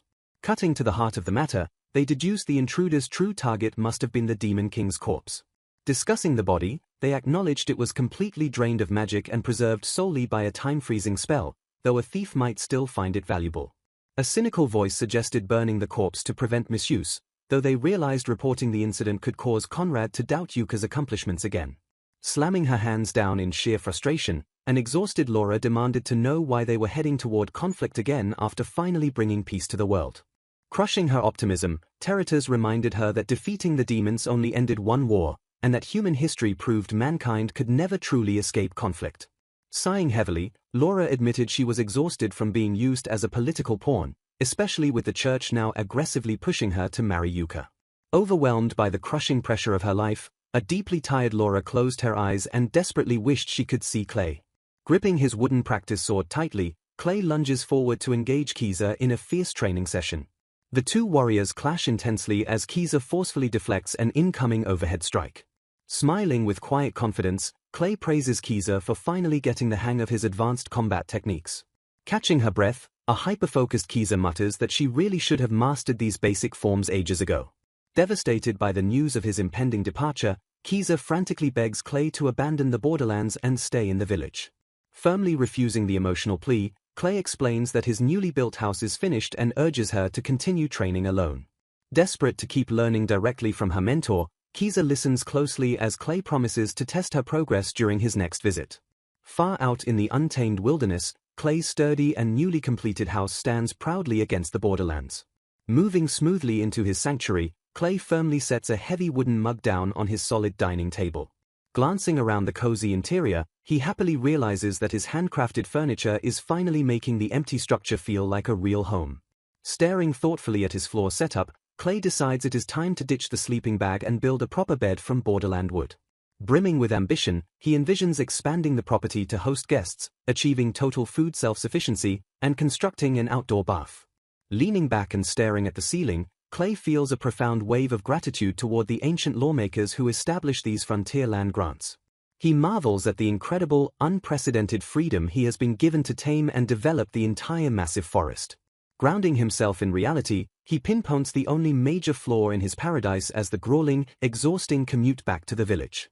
Tracing a mental map of the region, he notes that trekking blindly through the dense forest daily will drain his energy and stall Kiza's training. Clay deduces that carving a secure, dedicated path through the wild terrain would make the commute effortless for both him and his student. Striking upon a brilliant solution, he seriously commits to the massive undertaking of building a proper, permanent road himself. Springing into action, Clay decides to consult a local merchant about crop seeds and bedding while finalizing his bold infrastructural project. Marching out with renewed purpose, the ambitious pioneer leaves his new home and heads straight back to civilization. Sitting comfortably at Glanz's table, Clay warmly shares a hearty dinner and his grand visions with his close friends. Stunned by the sheer scale of the proposal, Glanz marvels at Clay's incredibly wild idea to carve a paved road straight through the untamed woods. Clay outlines his vision to connect the village directly to the borderlands while acknowledging that the forest is vital for local hunting and gathering. Fully supporting the grand endeavor, Glanz warmly assures him that simply securing the village chief's blessing will instantly clear any political hurdles. Urging Clay to petition the chief tomorrow, Glanz slyly points out that a paved road would also make it incredibly easy for his lonely daughter Rita to visit. Caught completely off guard by her father's sudden teasing, a furiously blushing Rita stammers nervously in her seat. Looking down with a shy, genuine smile, Rita softly admits that village life has been incredibly lively and fun ever since Clay arrived. A deeply warm, affectionate silence gently settles over the glowing family dining room.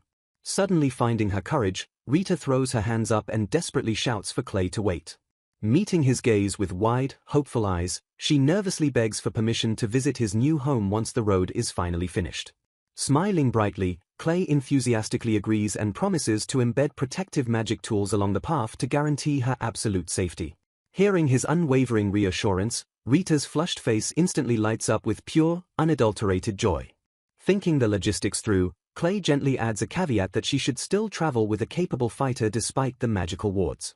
An imposing image of the fierce, determined warrior Kiza instantly flashes into the group's collective minds. Acknowledging her brutal recent training regimen, Glanz laughs and completely agrees that Kiza has finally evolved into a highly reliable bodyguard. The very next morning, Clay steps decisively into the official residence to present his grand vision to the village chief. Sitting in respectful silence, Clay watches intently as the wise elder carefully processes the incredibly ambitious proposal. Stroking his long beard, the commanding village chief thoughtfully repeats the staggering idea of building a massive road straight through the crucial hunting grounds. Instantly shattering Clay's anxious hesitation, the chief happily reveals that the forest actually hides the long-forgotten, fully viable remnants of an ancient road.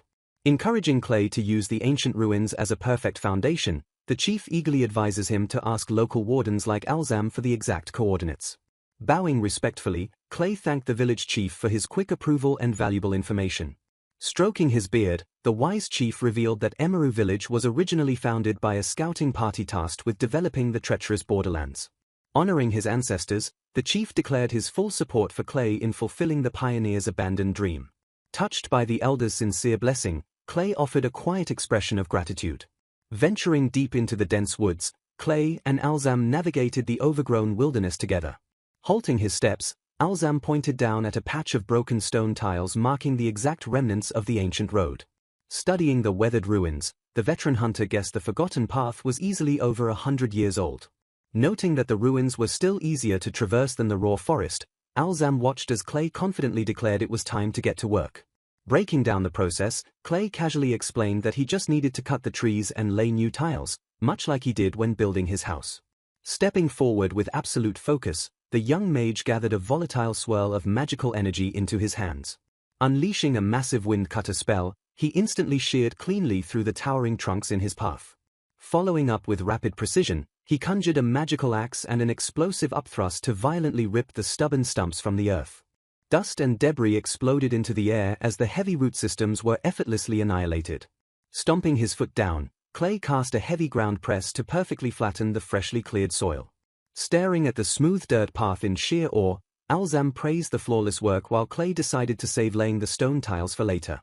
Without missing a beat, an energetic Clay commanded Alzam to lead the way so they could clear the entire road straight to the borderlands. Shocked by the absurd ambition, Alzam asked if he really planned to finish it today, to which Clay enthusiastically agreed. A massive shockwave ripped through the dense forest as Clay unleashed his overwhelming magical payload. Towering trees completely vaporized under the relentless barrage of high-tier clearing spells. The devastating magical excavation violently carved a massive trench through the untamed wilderness. Under the cover of nightfall, a pristine, perfectly straight dirt road now stretched seamlessly through the dark forest. Apologizing for keeping his friend out so late, Clay smiled as a stunned Alzam admitted it was worth it just to witness such an impossible feat. Admiring his handiwork, Clay noted that this safe passage would finally allow Kiza to visit on her own. Impressed by the girl's solo training, Alzam mentioned her sharper movements, prompting Clay to reveal he was ready to advance her instruction. Pausing his thoughts, Clay suddenly turned and told Alzam he needed to ask him a serious question. Locking eyes with the veteran hunter, Clay asked if anyone had ever checked Kiza's skill seed. He explained that knowing her innate magical talent was absolutely crucial if she truly wanted to survive as a professional adventurer. Completely baffled by the unfamiliar term, Alzam repeated the words back in utter confusion. Shaking his head, the hunter admitted he had never checked it and doubted anyone else in their remote village had either. Highlighting the harsh reality of rural life, Alzam explained that the only authorized magic tools to perform the check were locked away in the distant royal capital's church. Sighing in understanding, Clay recalled his own rural upbringing and how he was ignorant of his own skill seed until he met the hero's party. Shrugging off the logistical nightmare, Clay casually asked for permission to check Kiza's skill seed himself. Assuming this meant an expensive trip, Alzam nervously asked if Clay was planning to drag his daughter all the way to the capital. Flashing a confident smirk, Clay casually declared he would just forge the highly restricted magical tool from scratch. Alzam's jaw completely dropped as his brain short-circuited at the sheer illegality of the statement. Shrugging off the fact that the tool's creation was a closely guarded state secret, Clay proudly revealed that his master taught him the exact method. Completely numb to his friend's reality-breaking antics, Alzam correctly guessed the tool would be finished by tomorrow morning. Chuckling at the hunter's resignation, Clay kindly offered to check Alzam's skill seed as well. Leaning into the idea, Clay instructed Alzam to gather anyone else in the village who wanted an evaluation so he could process them all at once. Panicking about the late hour, Alzam promised to ask around immediately and frantically sprinted back toward the village to beat curfew. Walking through the dense, darkened woods, a quiet atmosphere settled over the newly built path. The smooth stone road stretched endlessly ahead, softly illuminated against the oppressive night. Strolling side by side, Clay and Alzam navigated the beautifully transformed forest with absolute ease. Magical wards glowed gently along the perimeter, safely pushing back the encroaching wilderness. Breaking the peaceful silence, Clay warned his friend that the dark forest remained inherently dangerous even with a newly paved road. He kindly offered an escort home, prompting a laughing Alzam to tease that this beautifully lit night walk felt a little too romantic. Dropping the humor, an overwhelmed Alzam recounted Clay's impossible feats of instantly clearing roads and promising highly restricted magical tools. Halting his steps, the veteran hunter stared intensely at his companion and demanded to know his true identity. A heavy, expectant silence settled between the two men as Clay paused under the warm magical lights. Turning back with a gentle smile, Clay simply claimed to be a regular villager chasing a grand dream of developing the borderlands. The very next morning, an incredibly loud and bustling crowd quickly formed outside in the village square. Stepping out to witness the chaotic commotion, a bewildered Clay reminded Alzam that he only asked him to gather a few interested locals. His jaw completely dropped in sheer disbelief upon realizing the enthusiastic hunter had rallied literally the entire village. A massive, chattering crowd gathers outside in the village square, bustling with excitement and eager anticipation. Sweating nervously, Alzam apologizes to a stunned Clay, explaining that the entire village rushed over after hearing they could get their skill sheets checked for free. The excited villagers excitedly chatter amongst themselves, thrilled at the opportunity to discover their hidden talents without spending a single coin. Gesturing toward the setup, Alzam asks Clay to reveal the mysterious skill sheet checker he supposedly built overnight. Staring at the mundane object resting on the table, Alzam bluntly notes that the magical device merely looks like a flat metal plate. Clay enthusiastically begins explaining the complex mithril coating and embedded display circuits before Alzam quickly begs him to spare them the technical lecture. Stepping forward through the noisy crowd, the elderly village chief politely requests to be the first one tested. The surrounding villagers immediately recognize their respected leader and respectfully step aside to make way for him. Gesturing to the metallic device, Clay politely instructs the chief to place one hand firmly on its flat surface. As the chief complies, Clay explains that the results will automatically display after holding that position for about 30 seconds. Curious about the mechanics, the chief asks if the official church checkers also function this way, noting that usually only priests can read the results. Realizing the discrepancy, Clay casually mentions that he specially modified his version so the users can actually confirm the results for themselves. Growing serious, Clay strongly advises the villagers not to advertise their skills openly, warning that evil individuals or even the church itself might try to exploit them. The chief gravely agrees, recalling dark rumors of a child possessing the sainter skill who was forcibly abducted by the church. Thanking the young mage for his prudent advice, the chief promises to remain cautious and ensure the rest of the village does the same. Suddenly, a soft magical chime catches their attention as the device finishes its analysis. A bright holographic interface springs to life above the metal plate, drawing an impressed gasp from the old man. The glowing text clearly displays the village chief's innate skill as leader. Blinking in complete surprise, the chief admits he has never heard of such a specific ability before. Smiling warmly, Clay explains that leader is an incredibly rare and valuable skill perfectly suited for someone guiding a village. He further notes that if the church discovered this skill in a younger person, they would be relentlessly scouted for high-ranking military command positions. Staring thoughtfully at the glowing text, the humble chief marvels that such a grand talent was hidden within his old body all along. A quiet moment of profound reflection passes between the elderly leader and the young mage. Curious about the elder's feelings, Clay gently asks if the chief ever regrets not knowing about his immense potential during his youth. Shaking his head, the wise elder admits that discovering such a powerful skill early on would have likely led him down a reckless and dangerous path.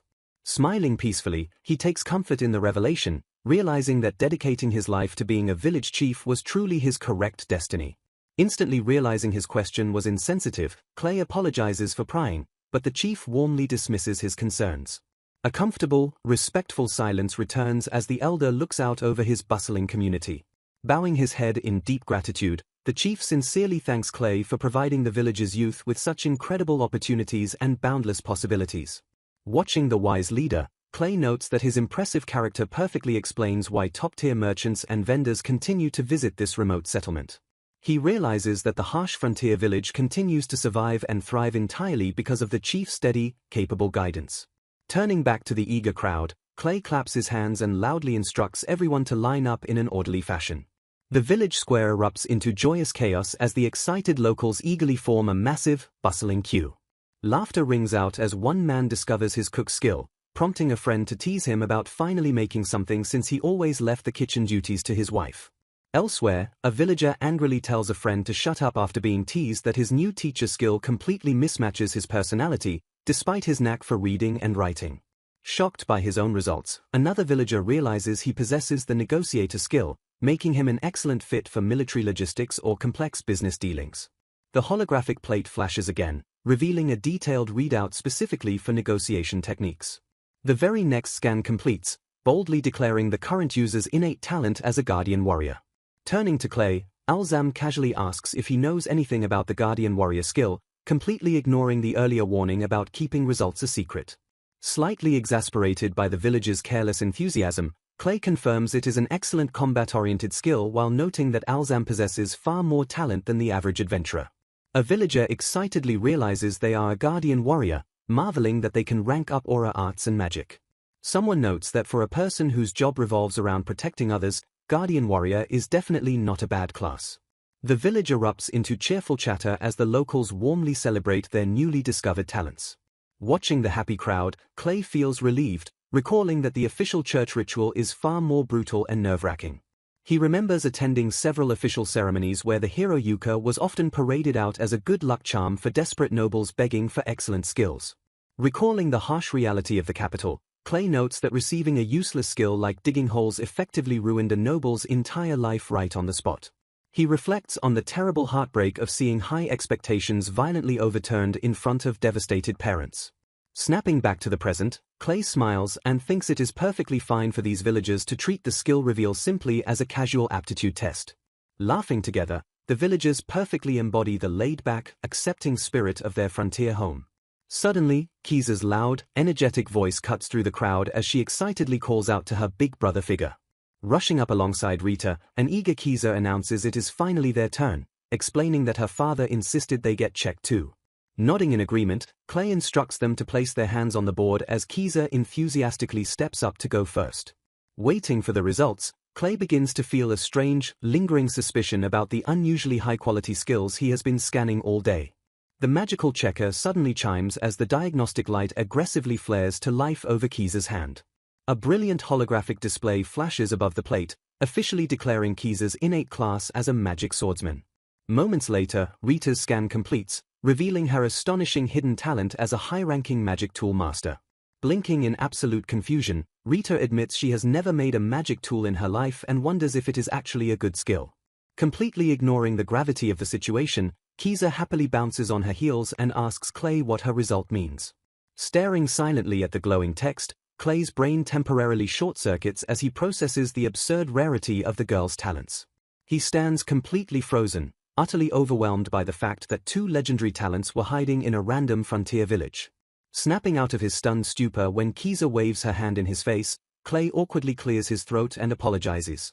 Regaining his composure, Clay firmly informs Kiza that she possesses an incredibly rare upper skill seed, cementing her as truly amazing. Drawing a quick diagram, he explains that standard swordsman and magician classes naturally evolve into great swordsman and great magician. He reveals that her magic swordsman class is an incredibly powerful hybrid that combines the peak of both advanced martial and magical disciplines. Though she completely misses the technical details, Kiza happily deduces that she is destined to be an amazing swordsman. Sweating nervously, Clay realizes finding this out now is a blessing for her training, even if the sheer magnitude of her talent is utterly outrageous. He quietly notes that if a magic swordsman suddenly appeared in the royal capital, it would cause an absolute political uproar. Deciding to keep the political gravity a secret so it won't hinder her training, Clay silently acknowledges her potential to become a knight commander. Turning his attention to Rita, Clay sighs and straightforwardly explains that her high-ranking magic tool master skill is exactly as grand as it sounds. Wondering if this means she has a natural talent for crafting, Rita listens as Clay confirms her vast, untapped potential. He lists the incredible variety of abilities she can easily master, including magic circle creation, potion brewing, alchemy, and tool crafting. Suggesting she use her gifts to craft and sell magical tools, Clay encourages Rita to explore her lucrative new aptitude. He looks at her with genuine, supportive warmth, hoping to inspire the hesitant girl to embrace her potential. Offering his personal guidance, Clay gently asks if she would like him to teach her the basics since he also knows how to create magic tools. Flustered by the sudden pressure and attention, a nervous Rita stammers and awkwardly declines the generous offer. Surprised by her quick refusal, Clay smoothly backs off and reassures her that he has no intention of forcing her into anything. A brief, slightly awkward silence passes as Rita averts her eyes, internally wrestling with her own insecurities. Instantly shifting focus, Clay enthusiastically declares that they must completely overhaul Kiza's training curriculum to incorporate advanced magical combat. Eyes sparkling with pure excitement, Kiza spins around and happily shouts to her father that she might actually become a real magician. Watching the energetic girl celebrate, a fond smile graces Clay's face as the village's skill seed evaluations draw to a lively close. A dark, imposing path stretches deeply into the dense forest. Looking ahead with pure joy, Kiza flashes a bright and energetic smile. Trailing slightly behind, a deeply thoughtful Clay stares intently toward the villagers. Processing the day's events, he realizes that the revealed skill seeds are simply far too good to be true. He mentally notes that Rita, Kiza, the village chief, Glans, and Alzam all possess exceptionally rare and highly demanded talents. Frowning in suspicion, Clay deduces that an entire village harboring such top-tier skills is a statistical impossibility. He heavily questions the common belief that skills are purely granted by fate, wondering if the villagers unknowingly triggered a hidden condition. Oblivious to the tension, a laughing Glans jokes that he would be living in a massive capital mansion right now if he had known his true potential earlier. Ignoring the humor, Clay recognizes the extreme political gravity of having such immensely talented individuals buried away in a remote frontier. Formulating a strategic plan, he resolves to send letters out soon and officially consult with Yuka regarding the village's hidden power. He distinctly recalls that first Prince Yuka severely lacks noble patrons after spending so much time away subjugating the Demon King. Seeing a golden opportunity, Clay determines that recruiting these talented individuals is absolutely vital for Yuka's future and the country's protection. Noticing the intense look in Clay's eyes, an amused Alzam teases his friend for overthinking and plotting something outrageous again. Watching Kiza train, Alzam happily acknowledges that his daughter is incredibly lucky to have such a highly skilled and easygoing mentor. Staring at Clay's back, the veteran hunter realizes that the young mage's true ambitions stretch far beyond simply being a good teacher. Several days later, a determined Clay steps back into the untamed wilderness of the frontier. Before advancing his massive development project, he firmly decides he must resolve a dangerous lingering mystery. A terrifying flashback grips his mind, recalling the exact moment the massive red grizzly brutally ambushed Kiza. The central puzzle remains entirely unsolved as he forcefully questions why such a monstrous beast ever left the deepest parts of the frontier. He recalls ancient law stating that frontier monsters passively empower the surrounding residents but are inherently cursed to remain strictly within their territory. Noting that only weak goblins usually wander out, Clay realizes the red grizzly's appearance marked the first time a truly powerful monster broke the territorial restriction. Peering deeply into the shadows, he grimly deduces that a dangerous, unprecedented anomaly now lurks within the cursed woods. A harrowing memory flashes of his desperate, frantic sprint to save Kiza just before it was too late. Resolving to protect their newly built road, Clay fiercely swears to hunt down the anomaly and ensure a near tragedy like that never happens again. Venturing deep into the overgrown borderlands, Clay steadily navigates the dense and untamed wilderness. Finding a suitable clearing, he finally halts his long trek and decides it is the perfect spot to rest. Setting up camp, he starts a roaring fire and begins roasting a massive slab of fresh meat over the crackling flames. Surveying the sprawling forest, Clay marvels at the sheer depth of the territory while admitting he still cannot grasp its true scope. Gripping the roasted meat with both hands, he eagerly tears off a huge chunk with a satisfying bite. He chews thoughtfully, savoring the rich and hard-earned flavor of his wilderness meal. A sudden, sharp rustle in the nearby foliage instantly catches his focused attention. Remaining completely calm, he subtly keeps his guard up while casually bringing the food back to his mouth. Glancing sideways toward the dark trees, Clay calmly asks his unseen stalker if it is finally time for them to reveal themselves. A sharp projectile suddenly streaks out from the shadows, violently striking the ground just inches away. A mysterious, agile figure gracefully drops down from the high canopy and lands silently on a sturdy branch. Staring up into the trees, Clay quickly realizes the beautiful, long-eared intruder is actually an elf. Peering down at his campfire, the elf tilts her head in utter confusion and asks if he actually has a taste for monster meat. Recovering her elegant composure, she lightly descends from the tree and approaches the bewildered human. Openly wondering if the meal was just bait to lure her out, she brazenly asks to join him for dinner. Clay stares blankly at the beautiful archer, utterly caught off guard by her sudden and casual shift in demeanor. Ignoring all formalities, the elf happily sits down and begins eagerly munching on the roasted monster meat. Watching her eat so comfortably, a completely baffled Clay mentally notes that she literally just tried to shoot him a moment ago. Looking around the immediate area, he notices that the surrounding foliage strangely resembles a well-kept castle garden rather than wild brush. Breaking the silence, Clay remarks that encountering a real elf out in the treacherous borderlands is incredibly unexpected. Chuckling softly, the elf counters that finding a human out here is equally bizarre, especially since her kind usually remains within the holy tree nation of Elfira. She frankly apologizes for stalking him, confessing that watching a human casually picnic in a deadly forest was too strange to ignore. Appreciating her blunt honesty, Clay decides to drop the tension and formally introduce himself. He humbly presents himself as Clayus, explaining that he is just a simple villager actively trying to develop the deadly territory into habitable land. Surprised by his bold ambition, she formally introduces herself as Charlotte of the Vader clan, an elf who actively lives in these woods. Clay's eyes widen in absolute shock as he processes the staggering revelation that elves actually reside within the deadly borderlands. Gesturing past the trees, Charlotte confirms that her true home lies even deeper within the untamed wilds. Smiling knowingly, she explains that the dense forest is far more bustling and lively than any human could ever imagine. She reveals a massive hidden ecosystem, listing off elves, spirits, and hardy beastkin as secret denizens of the deep woods. Pointing into the darkest depths, she chillingly adds that even terrifying demons are rumored to dwell in the furthest reaches. She grimly explains the harsh reality outside the borderlands, noting that humans aggressively capture and enslave beautiful elves and strong beastkin. She further details that demons are relentlessly hunted down on sight as mankind's absolute mortal enemies. Piecing the dark puzzle together, Clay correctly deduces that all these hunted races fled into the deadly borderlands to seek permanent refuge. Flashing a brief smile, Charlotte praises the perceptive human for catching on to their tragic history so quickly. She admits that surviving the borderlands requires constantly weighing the deadly threat of feral monsters against the sheer cruelty of human hunters. Ultimately, she solemnly notes that her people simply chose the environment that was slightly less unreasonable to endure. Addressing his earlier introduction, Charlotte reveals that every hidden race has already spent generations actively developing the borderlands into their own safe homes.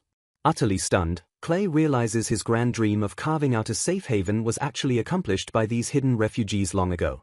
A cold wave of dread suddenly washes over him as he realizes the imminent threat of massive, violent territorial disputes.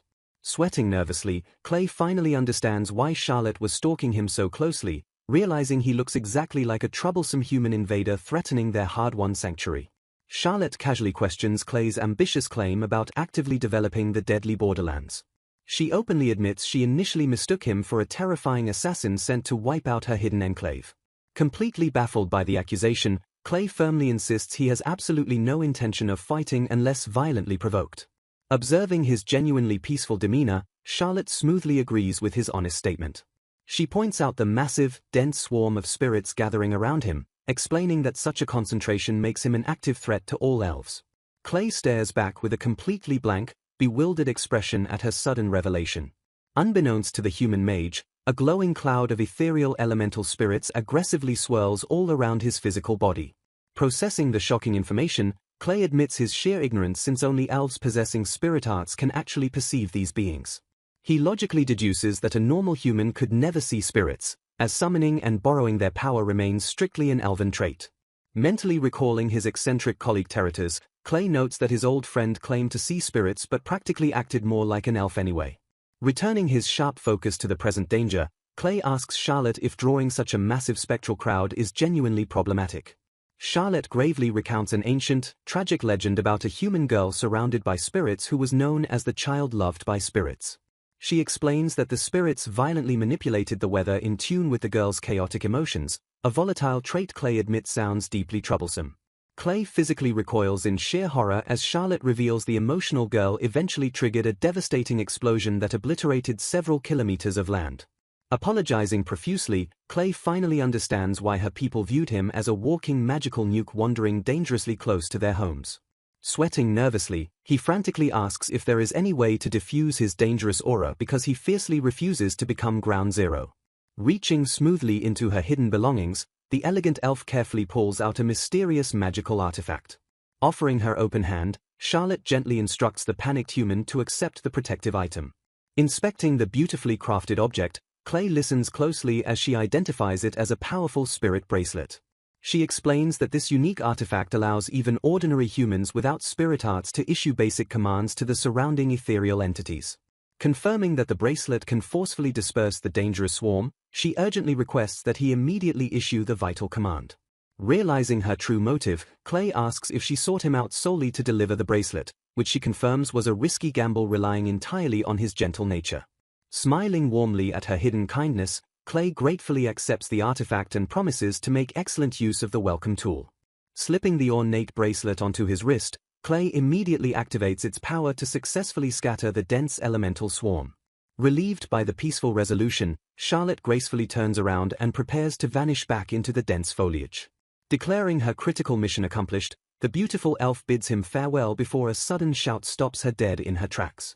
Raising his hand, Clay urgently requests to ask one final, crucial question before she disappears into the borderlands. Staring intently at the forest dweller, he asks if she has noticed any recent, dangerous changes shifting the delicate balance of the territory. Clarifying his cryptic question, he ensures she knows he isn't referring to his own explosive arrival. Deepening his serious tone, Clay gravely reveals that a terrifying red grizzly violently emerged far outside its usual territory just a few days ago. Listening intently to the human's explanation, Charlotte casually acknowledges the recent incident with the red grizzly. She confirms that the borderland monsters have indeed grown restless since right before his arrival and questions if he knows the true cause. Admitting he has absolutely no clue, Clay apologizes for holding her up and failing to be of more help. Just as the elegant elf prepares to leave, Clay calls out her name to stop her.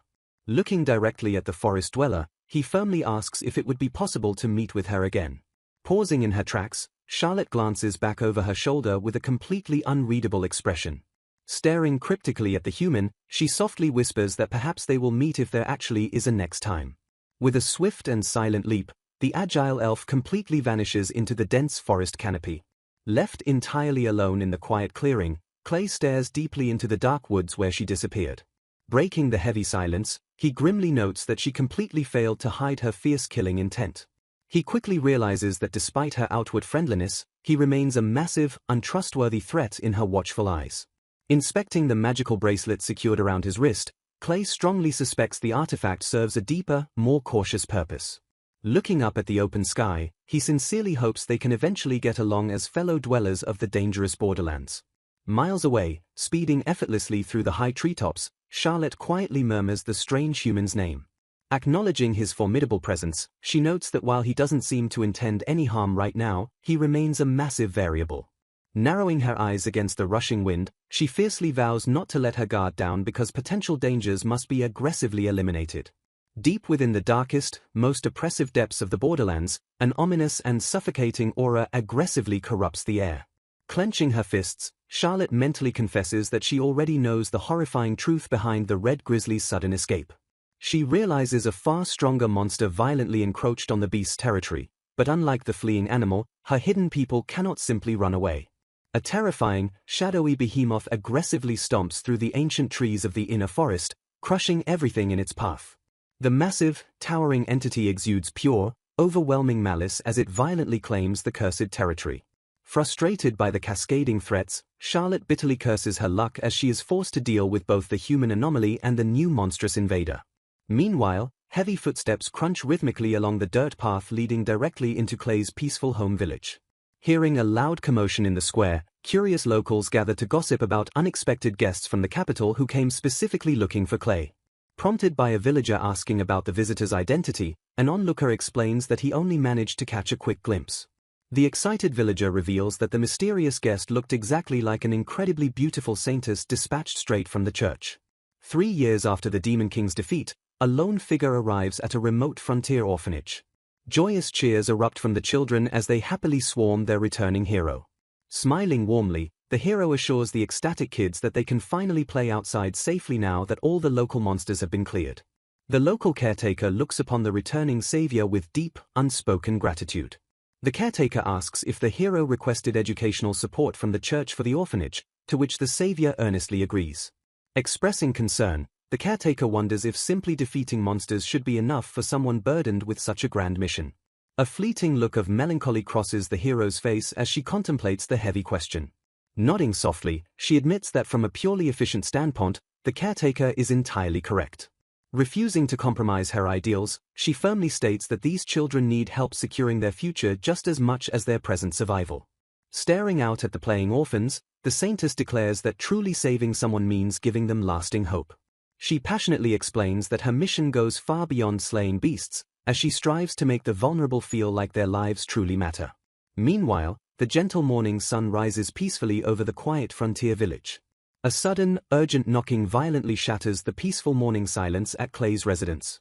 Opening the door to a visibly rushed Alzam, a bewildered Clay asks why the hunter is bothering him so early. Alzam quickly explains that a mysterious visitor arrived at sunset yesterday specifically looking for Clay. Confused by the news, Clay listens as Alzam describes the guest as a blonde woman dressed like a church priest. Wasting no time, Clay frantically sprints toward the village square to identify the unexpected arrival. He slows to a halt upon finding a massive crowd of awestruck villagers gathered closely around the radiant guest. The villagers gasp in pure amazement as the mysterious woman effortlessly heals their deep, lingering scars without leaving a single trace behind. A villager nervously asks if the miraculous healing is truly free, to which the woman warmly reassures them that she simply wanted to help. Accepting a humble gift, she graciously thanks the villagers for their warm hospitality despite her sudden arrival. Overwhelmed by her boundless kindness, the locals praise the compassionate priest and marvel that she acts exactly like a true saintess. Pushing through the bustling crowd, Clay finally locks eyes with the benevolent healer. Utterly stunned by the familiar face, Clay softly whispers Flora's name in pure disbelief. Hearing her name, the beautiful blonde priest turns around and flashes a bright, knowing smile at her old friend. Breaking away from the grateful villagers, Flora eagerly dashes straight toward the dumbfounded mage. Stopping just inches away, she looks him up and down before fondly noting that he hasn't changed a bit. Caught completely off guard by her sudden proximity, Clay stammers nervously under her intense gaze. Demanding answers, Clay asks why she is here while a pouting Flora playfully scolds him for making her wait so long. Waving off his serious questions, Flora casually claims she is just on a relaxing vacation to escape the endless capital troubles that sparked after he left. Skeptical of her excuse, Clay questions if she abandoned her holy duties, but Flora insists she just got tired and wanted to check up on him. Scolding her for leaving unannounced, Clay rejects her cynical claim that anyone could easily replace her preaching under the church's authority. Leaning in close, Flora fiercely whispers a strict command for Clay to keep her true identity as the saintess an absolute secret from the villagers. Yielding to her demands, Clay awkwardly offers to host her at his new house, which she happily accepts. Leading the way, Clay excitedly promises to show her exactly what his highly anticipated frontier colonization project looks like. Arriving at the dense borderlands, Flora stops dead in her tracks as she takes in the staggering sight of his newly built sanctuary.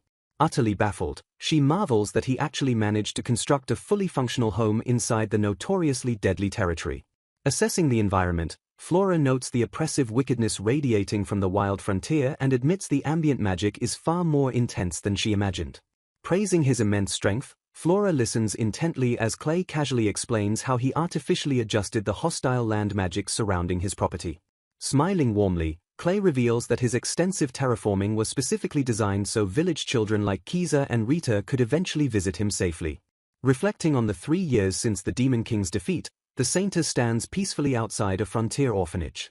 Meanwhile, miles away in the dense borderlands, Flora casually calls out to her old companion. She reminds Clay that his stated purpose for colonizing the deadly frontier was simply to create a peaceful sanctuary for them all. Glancing back toward the dense woods, she admits that the newly paved path leading directly to his home is genuinely impressive. She quickly points out that a dedicated road is completely unnecessary for powerful individuals like herself, Yuka, or Terrators to navigate the terrain. Caught slightly off guard, Clay readily agrees with her strictly logical assessment. Raising a single finger, the observant saintess declares she has one more crucial point to address. Confronting him with local rumors, she asks if he truly checked the hidden skill seeds of every single villager.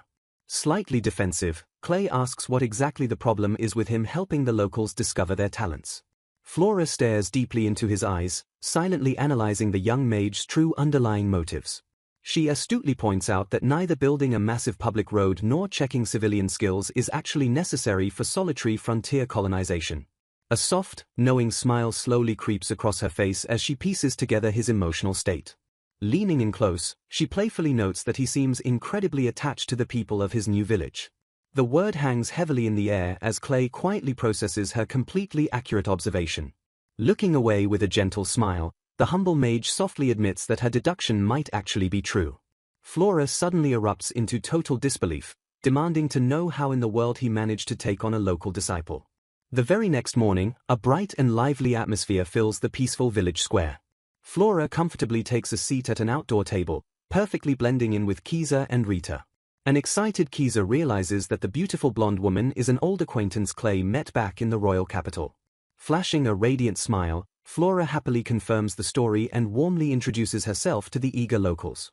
Despite the cheerful mood, a visibly nervous Rita hesitates to fully join the lively conversation. Pouting dramatically, Flora complains to the girls that the terrible mage hasn't sent her a single letter since she left the capital a month ago. Rita instinctively defends Clay, gently arguing that she simply cannot imagine him being such an inconsiderate person. A sudden flashback reveals Clay desperately crumpling piles of paper, entirely unable to properly express his complex feelings in writing. The anxious mage had ultimately convinced himself that sending clumsy letters would only waste the busy saintess's precious time. Shattering his inner defense, Flora angrily points out that Yuka explicitly bragged about receiving a recent letter from him. She logically argues that the first prince is undeniably busier than her, leaving a sweating Clay completely cornered. Frantically stammering, Clay attempts to excuse the letter to Yuka as a strictly professional exchange of information regarding work. Sensing the deep history between them, an awestruck Kiza notes that the two clearly get along incredibly well after traveling together for 4 years. The mention of travel triggers a sudden, sharp realization in Rita's focused mind. Leaning forward with intense curiosity, Rita boldly asks if the two of them traveled entirely alone. Clay's eyes widen in absolute horror at the dangerously escalating romantic misunderstanding. Meanwhile, a highly amused Flora covers her mouth to hide a mischievous, calculating smirk. A tense, expectant silence falls over the wooden table as the village girls eagerly await the juicy details. Unable to hold back, Flora lets out a soft, elegant giggle at the sheer absurdity of the mounting tension. Sighing dramatically, she laments that their romantic solo journey was unfortunately ruined by the constant presence of other party members. She completely dismisses the rest of the legendary heroes' party as simply a blonde noble and a frail old man. Utterly confused by the bizarre and disrespectful description, Kiza tries to picture the strange group of travelers. The young warrior suddenly pieces the puzzle together, realizing Flora is exactly the peculiar companion her brother previously mentioned. Deflecting the heavy attention, a deeply curious Flora turns the tables and demands to know why these village girls are affectionately calling Clay their brother. Realizing who Kiza is, Flora notes her fame before Kiza proudly announces she was accepted as Clay's disciple. Flora praises Clay's deep dedication to his village, prompting him to explain that checking the skill seeds was originally meant to determine Kiza's training regimen. Intrigued by the revelation, Flora asks what skill seeds they possess and generously offers to teach them herself if their talents involve sorcery. Caught completely off guard by the direct question, Clay hesitates and nervously stammers for an answer. A heavy, awkward silence fills the air as Flora waits for his reluctant explanation. Breaking the tension, Clay bluntly reveals that the villagers possess legendary classes like Guardian Warrior, Magic Swordsman, and High Master of Magical Tools. Flora's jaw completely drops as she realizes a tiny village harbors 3 incredibly rare talents that normally only appear in 1 out of a million people. Dropping an even bigger bombshell, Clay clarifies that nearly all the villagers possess immensely powerful skill seeds that would be highly coveted in the capital. Utterly bewildered by the statistical impossibility, Flora demands to know what this terrifying revelation actually means. Pausing to gather his thoughts, Clay cautiously warns that he only has a working hypothesis to explain the anomaly. He solemnly explains his theory that skill seeds are directly influenced by the ambient magic surrounding a person's birthplace. The group listens in stunned silence as the young mage pieces together the grand mystical puzzle. He deduces that the highly concentrated magical environment naturally produces much higher quality skill seeds, perfectly explaining the village's staggering potential. Drawing a grim parallel, he notes that the frontier's intense ambient magic already actively increases the monstrous power of the local beasts. Staring gravely at his companions, Clay states it is entirely possible that this same empowering phenomenon naturally mutates human potential as well. Flora quickly grasps the sheer political terror of the situation, realizing Emeru village would instantly transform from a remote frontier into an invaluable strategic asset. Clenching her fists, the Saintess realizes this unprecedented discovery would completely upend the world's fragile power dynamics. Trembling slightly, a terrified Rita stammers that the sheer scale of this incredible conversation is deeply frightening her. Kiza's eyes widen in sudden horror as she finally processes the grave danger looming over her peaceful home.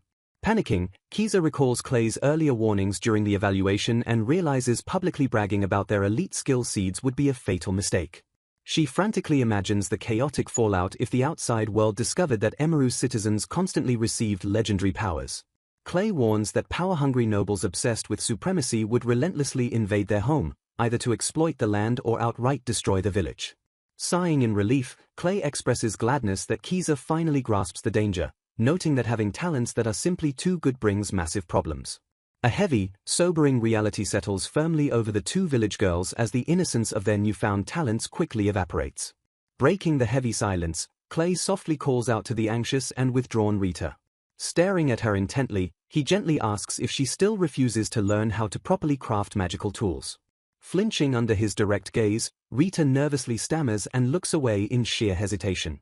Refusing to let her hide, Clay firmly insists that simply remaining as she is will no longer protect her because her skill seed is just too valuable. He notes that veteran hunters like Alzam have already naturally mastered combat techniques to survive without formal magical guidance. Clay passionately explains that he wants Kiza to undergo strict training while urging Rita to finally understand and embrace her own immense potential.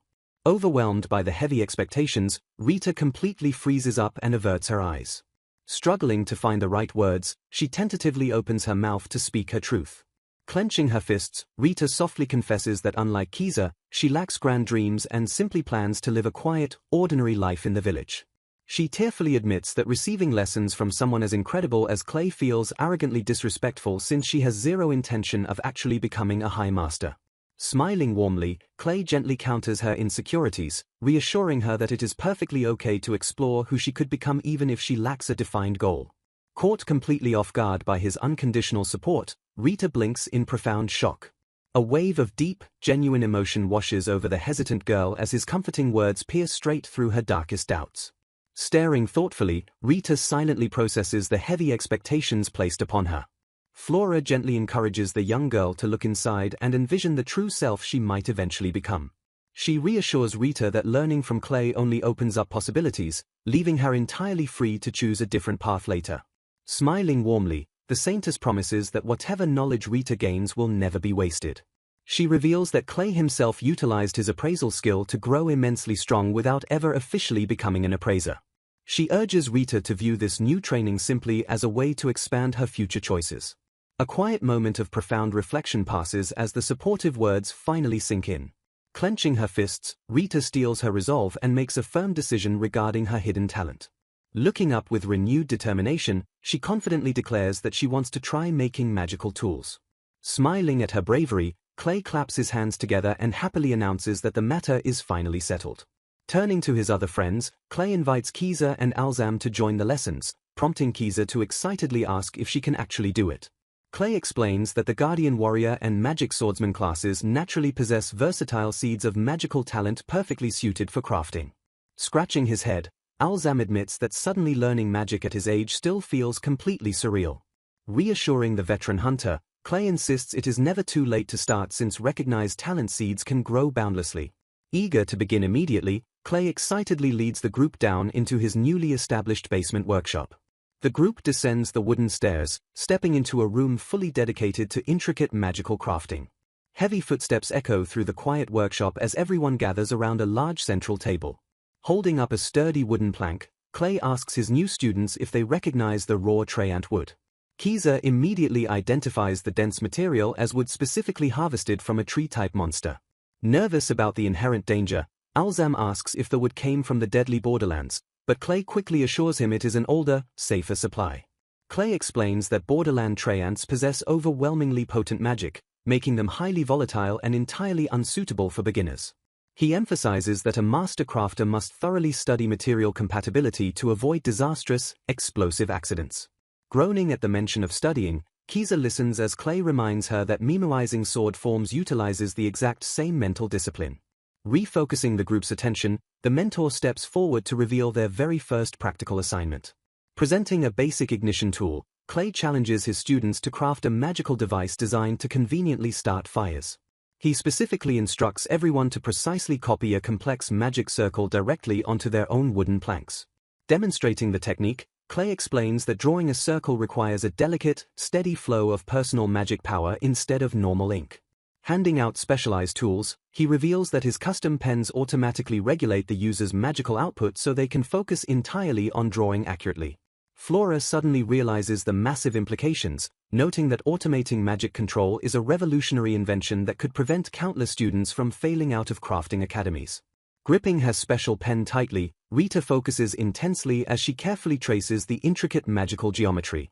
Exhaling a deep breath of relief, the young girl proudly announces that she successfully finished her intricate drawing. Clay leans in closely, his eyes widening in sheer surprise at her flawless execution. He loudly praises Rita for creating a perfect, undistorted circle that should naturally activate without any issues. Guiding her through the final step, he instructs Rita to carefully slot the required magic stone directly into the center place. The polished stone snaps satisfyingly into the carved wooden recess. A tense silence fills the underground workshop as everyone waits to see if the newly crafted device will actually work. A bright, warm flame suddenly erupts from the tool, drawing amazed gasps from the entire group. Staring at the burning fire, Clay explains that successfully drawing such a precise circle on the first try normally requires years of intense training. He smiles warmly at his new apprentice, genuinely marveling at her incredibly rare and impressive crafting talent. Overjoyed by her immediate success, Rita beams with pure happiness as she celebrates her very first magical creation. In the quiet workshop, the group intently focuses on their newly crafted magical tools. Demonstrating the tool's mechanics, Clay explains that separating the plank instantly extinguishes the fire before offering to cut the wood himself. Blushing slightly, Rita nervously asks if she can keep her first creation as a precious memento, and Clay warmly agrees to her innocent request. Seizing the moment, Clay enthusiastically suggests they craft more ignition tools for the villagers as excellent practice. Gathering her courage, a hesitant Rita agrees to try as Clay happily cheers on her renewed spirit. Meanwhile, a frustrated Kiza completely fumbles with her crooked magical lines while marveling aloud at Rita's flawless crafting skills. Watching their progress, Flora playfully considers abandoning the church to become a magic tool maker for income, prompting a sweating Clay to frantically ask if she is seriously planning to quit her holy duties. A few peaceful and productive days quickly pass in the remote frontier village. Assessing their rapid progress, Clay warmly notes that both girls have greatly improved their magic control and can finally draw perfect circles, even though Alzam still has a long way to go.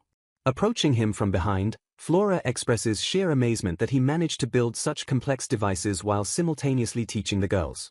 Stepping into the light, Clay silently holds up an incredibly intricate, glowing magical streetlight. A stunning wide shot reveals his hard work as magnificent, monster-repelling streetlights perfectly illuminate the dark forest path. Staring at the lavish display, Flora notes that almost no place uses such expensive wood so heavily, but Clay firmly insists he simply wants to eliminate even the slightest risk of monsters. Looking back toward the settlement, the protective mage adds that this heavy security is ultimately for the villagers' sake. Processing his deep devotion, the saintess stares intensely at her old companion in contemplative silence. Shifting the topic, Flora points out that setting up streetlights is fine but directly questions his stalled Borderlands development, prompting a sweating Clay to nervously admit he is only expanding the treacherous land little by little. Smirking knowingly, the perceptive saintess offers to guess the exact reason he isn't pushing his grand project forward. She correctly deduces that the delay has everything to do with the mysterious cursed bracelet he recently acquired. Sighing in defeat, Clay readily admits that she completely figured out his hidden dilemma. Holding up the artifact, he explains that calling it a curse is an exaggeration since he already nullified the spell and can remove it freely. Highly suspicious, Flora demands to know why the Borderland elf ever gave him such a dangerous item in the first place. Recalling the tense encounter, Clay explains that Charlotte claimed a massive swarm of spirits was violently gathering around him. Admitting his inability to see spirits, he reveals she gave him the artifact to forcefully disperse the supposedly dangerous spectral swarm. Staring grimly at the magical accessory, Clay asserts that only one thing about the bracelet is absolutely certain. He shockingly reveals that the artifact was secretly imbued with a mental-type spell designed to make the wearer instantly want to flee the Borderlands. Processing the sabotage, Flora immediately questions if the hidden elves simply want to prevent the Borderlands from being developed. Shaking his head, Clay admits that their true motive remains entirely unclear, which is exactly why he needs to confront Charlotte again. He frustratedly notes that he expected her to return when the cursed bracelet failed, but he refuses to wait around forever. Making a bold decision, Clay declares that tomorrow he will actively hunt down the hidden elven settlement himself. Instantly lighting up with excitement, Flora happily invites herself along for the thrilling Borderland adventure. A baffled Clay reminds her she supposedly came here to rest, prompting the Saintess to quickly snap back defensively. Dropping her tough exterior, Flora softly confesses that she only traveled here to spend time with him. Pouting adorably, she asks if tagging along is forbidden and insists she wants to stay by his side. Letting out a massive, defeated sigh, the young mage realizes he has completely lost the argument. Flora cheers victoriously as a reluctant Clay finally agrees to journey into the dangerous forest together. Miles away, an eerie and oppressive atmosphere suffocates the deepest, darkest reaches of the untamed Borderlands. Hidden perfectly within the impenetrable foliage lies the massive, ancient elven settlement of Vedafans. Standing solemnly in the shadows, Charlotte listens as a commanding voice informs her that it is finally time for her duty. Bowing her head in complete obedience, the beautiful elf quietly accepts her grim orders. Sitting wearily on his throne, the village elder Melville sincerely apologizes to his granddaughter for the heavy burden he must place upon her. Melville laments that he cannot take Charlotte's place, wishing he were younger while admitting her task is an honorable role. Accepting her grim duty, Charlotte bids the elder farewell and silently departs. Strolling through the peaceful settlement, the local elves respectfully greet her with warm morning wishes. Asking if she is on duty again today, a concerned villager solemnly tells her to take care. Lowering her head, Charlotte softly thanks her people for their quiet support. Towering majestically over the settlement stands the World Tree, the sacred god worshipped by all elves. Unlike the wild Borderland flora, the World Tree sustains itself solely on the magic power actively offered by the elven people. In exchange for this vital magic, the tree bestows blessed branches, leaves, and fruits that the elves forge into powerful medicine and weapons. A dark shadow suddenly falls over the sacred sanctuary, signaling a tragic and terrifying shift in their peaceful lives. An enormous, menacing silhouette descends from the sky, completely blotting out the light above the World Tree.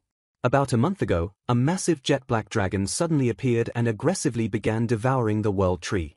Desperate to defend their god, countless elven warriors fell in a brutal battle that left many of their homes completely destroyed. Eventually surrendering to the beast's overwhelming power, the survivors now devote themselves entirely to offering magic just to keep the World Tree alive. They helplessly watch as all the fresh branches and leaves born from their magical offerings are instantly swallowed into the black dragon's greedy belly. Channeling her energy, Charlotte feeds the sacred tree as the dragon immediately snaps up the newly sprouted foliage. As the beast violently rips through the branches, an alarmed villager frantically screams for Charlotte to stop. Furious at the creature's reckless destruction, a desperate warrior violently curses the damned dragon. The massive dragon suddenly snaps its terrifying jaws, whipping its head toward the defenseless elves. Charlotte gasps in sheer terror as the creature's massive snout looms ominously over her fragile body. A devastating shockwave rips through the sanctuary as the dragon's brutal movement forcefully blasts the elves away. Thrown violently to the ground, a battered villager weakly calls out Charlotte's name in deep concern.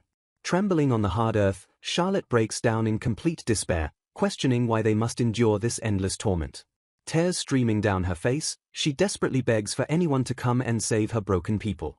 Meanwhile, miles away, the grand architecture of the royal capital gleams brightly under the open sky. Inside an ornate chamber, Two nobles quietly discuss the current political shifts sweeping across the realm. Clicking his tongue in sheer annoyance, a noble sneers that the commoners favored by the second prince are already producing undeniable results. They note that Yuka's radical policy of evaluating citizens by ability over birth has become the talk of the realm, especially his initiative to send priests into poor frontier lands. Scoffing at the hero's immense popularity, the noble dismisses the public's temporary infatuation with the man who defeated the Demon King. Smirking confidently, he asserts that the first prince already commands the influential nobles and that the upcoming mock battle will definitively settle the power struggle. Leaning back in his chair, his companion mentions that other grand events are actively being planned alongside the highly anticipated mock battle. He maliciously suggests that since the people are gathering for such a large occasion, the entire event should be turned into a highly entertaining festival.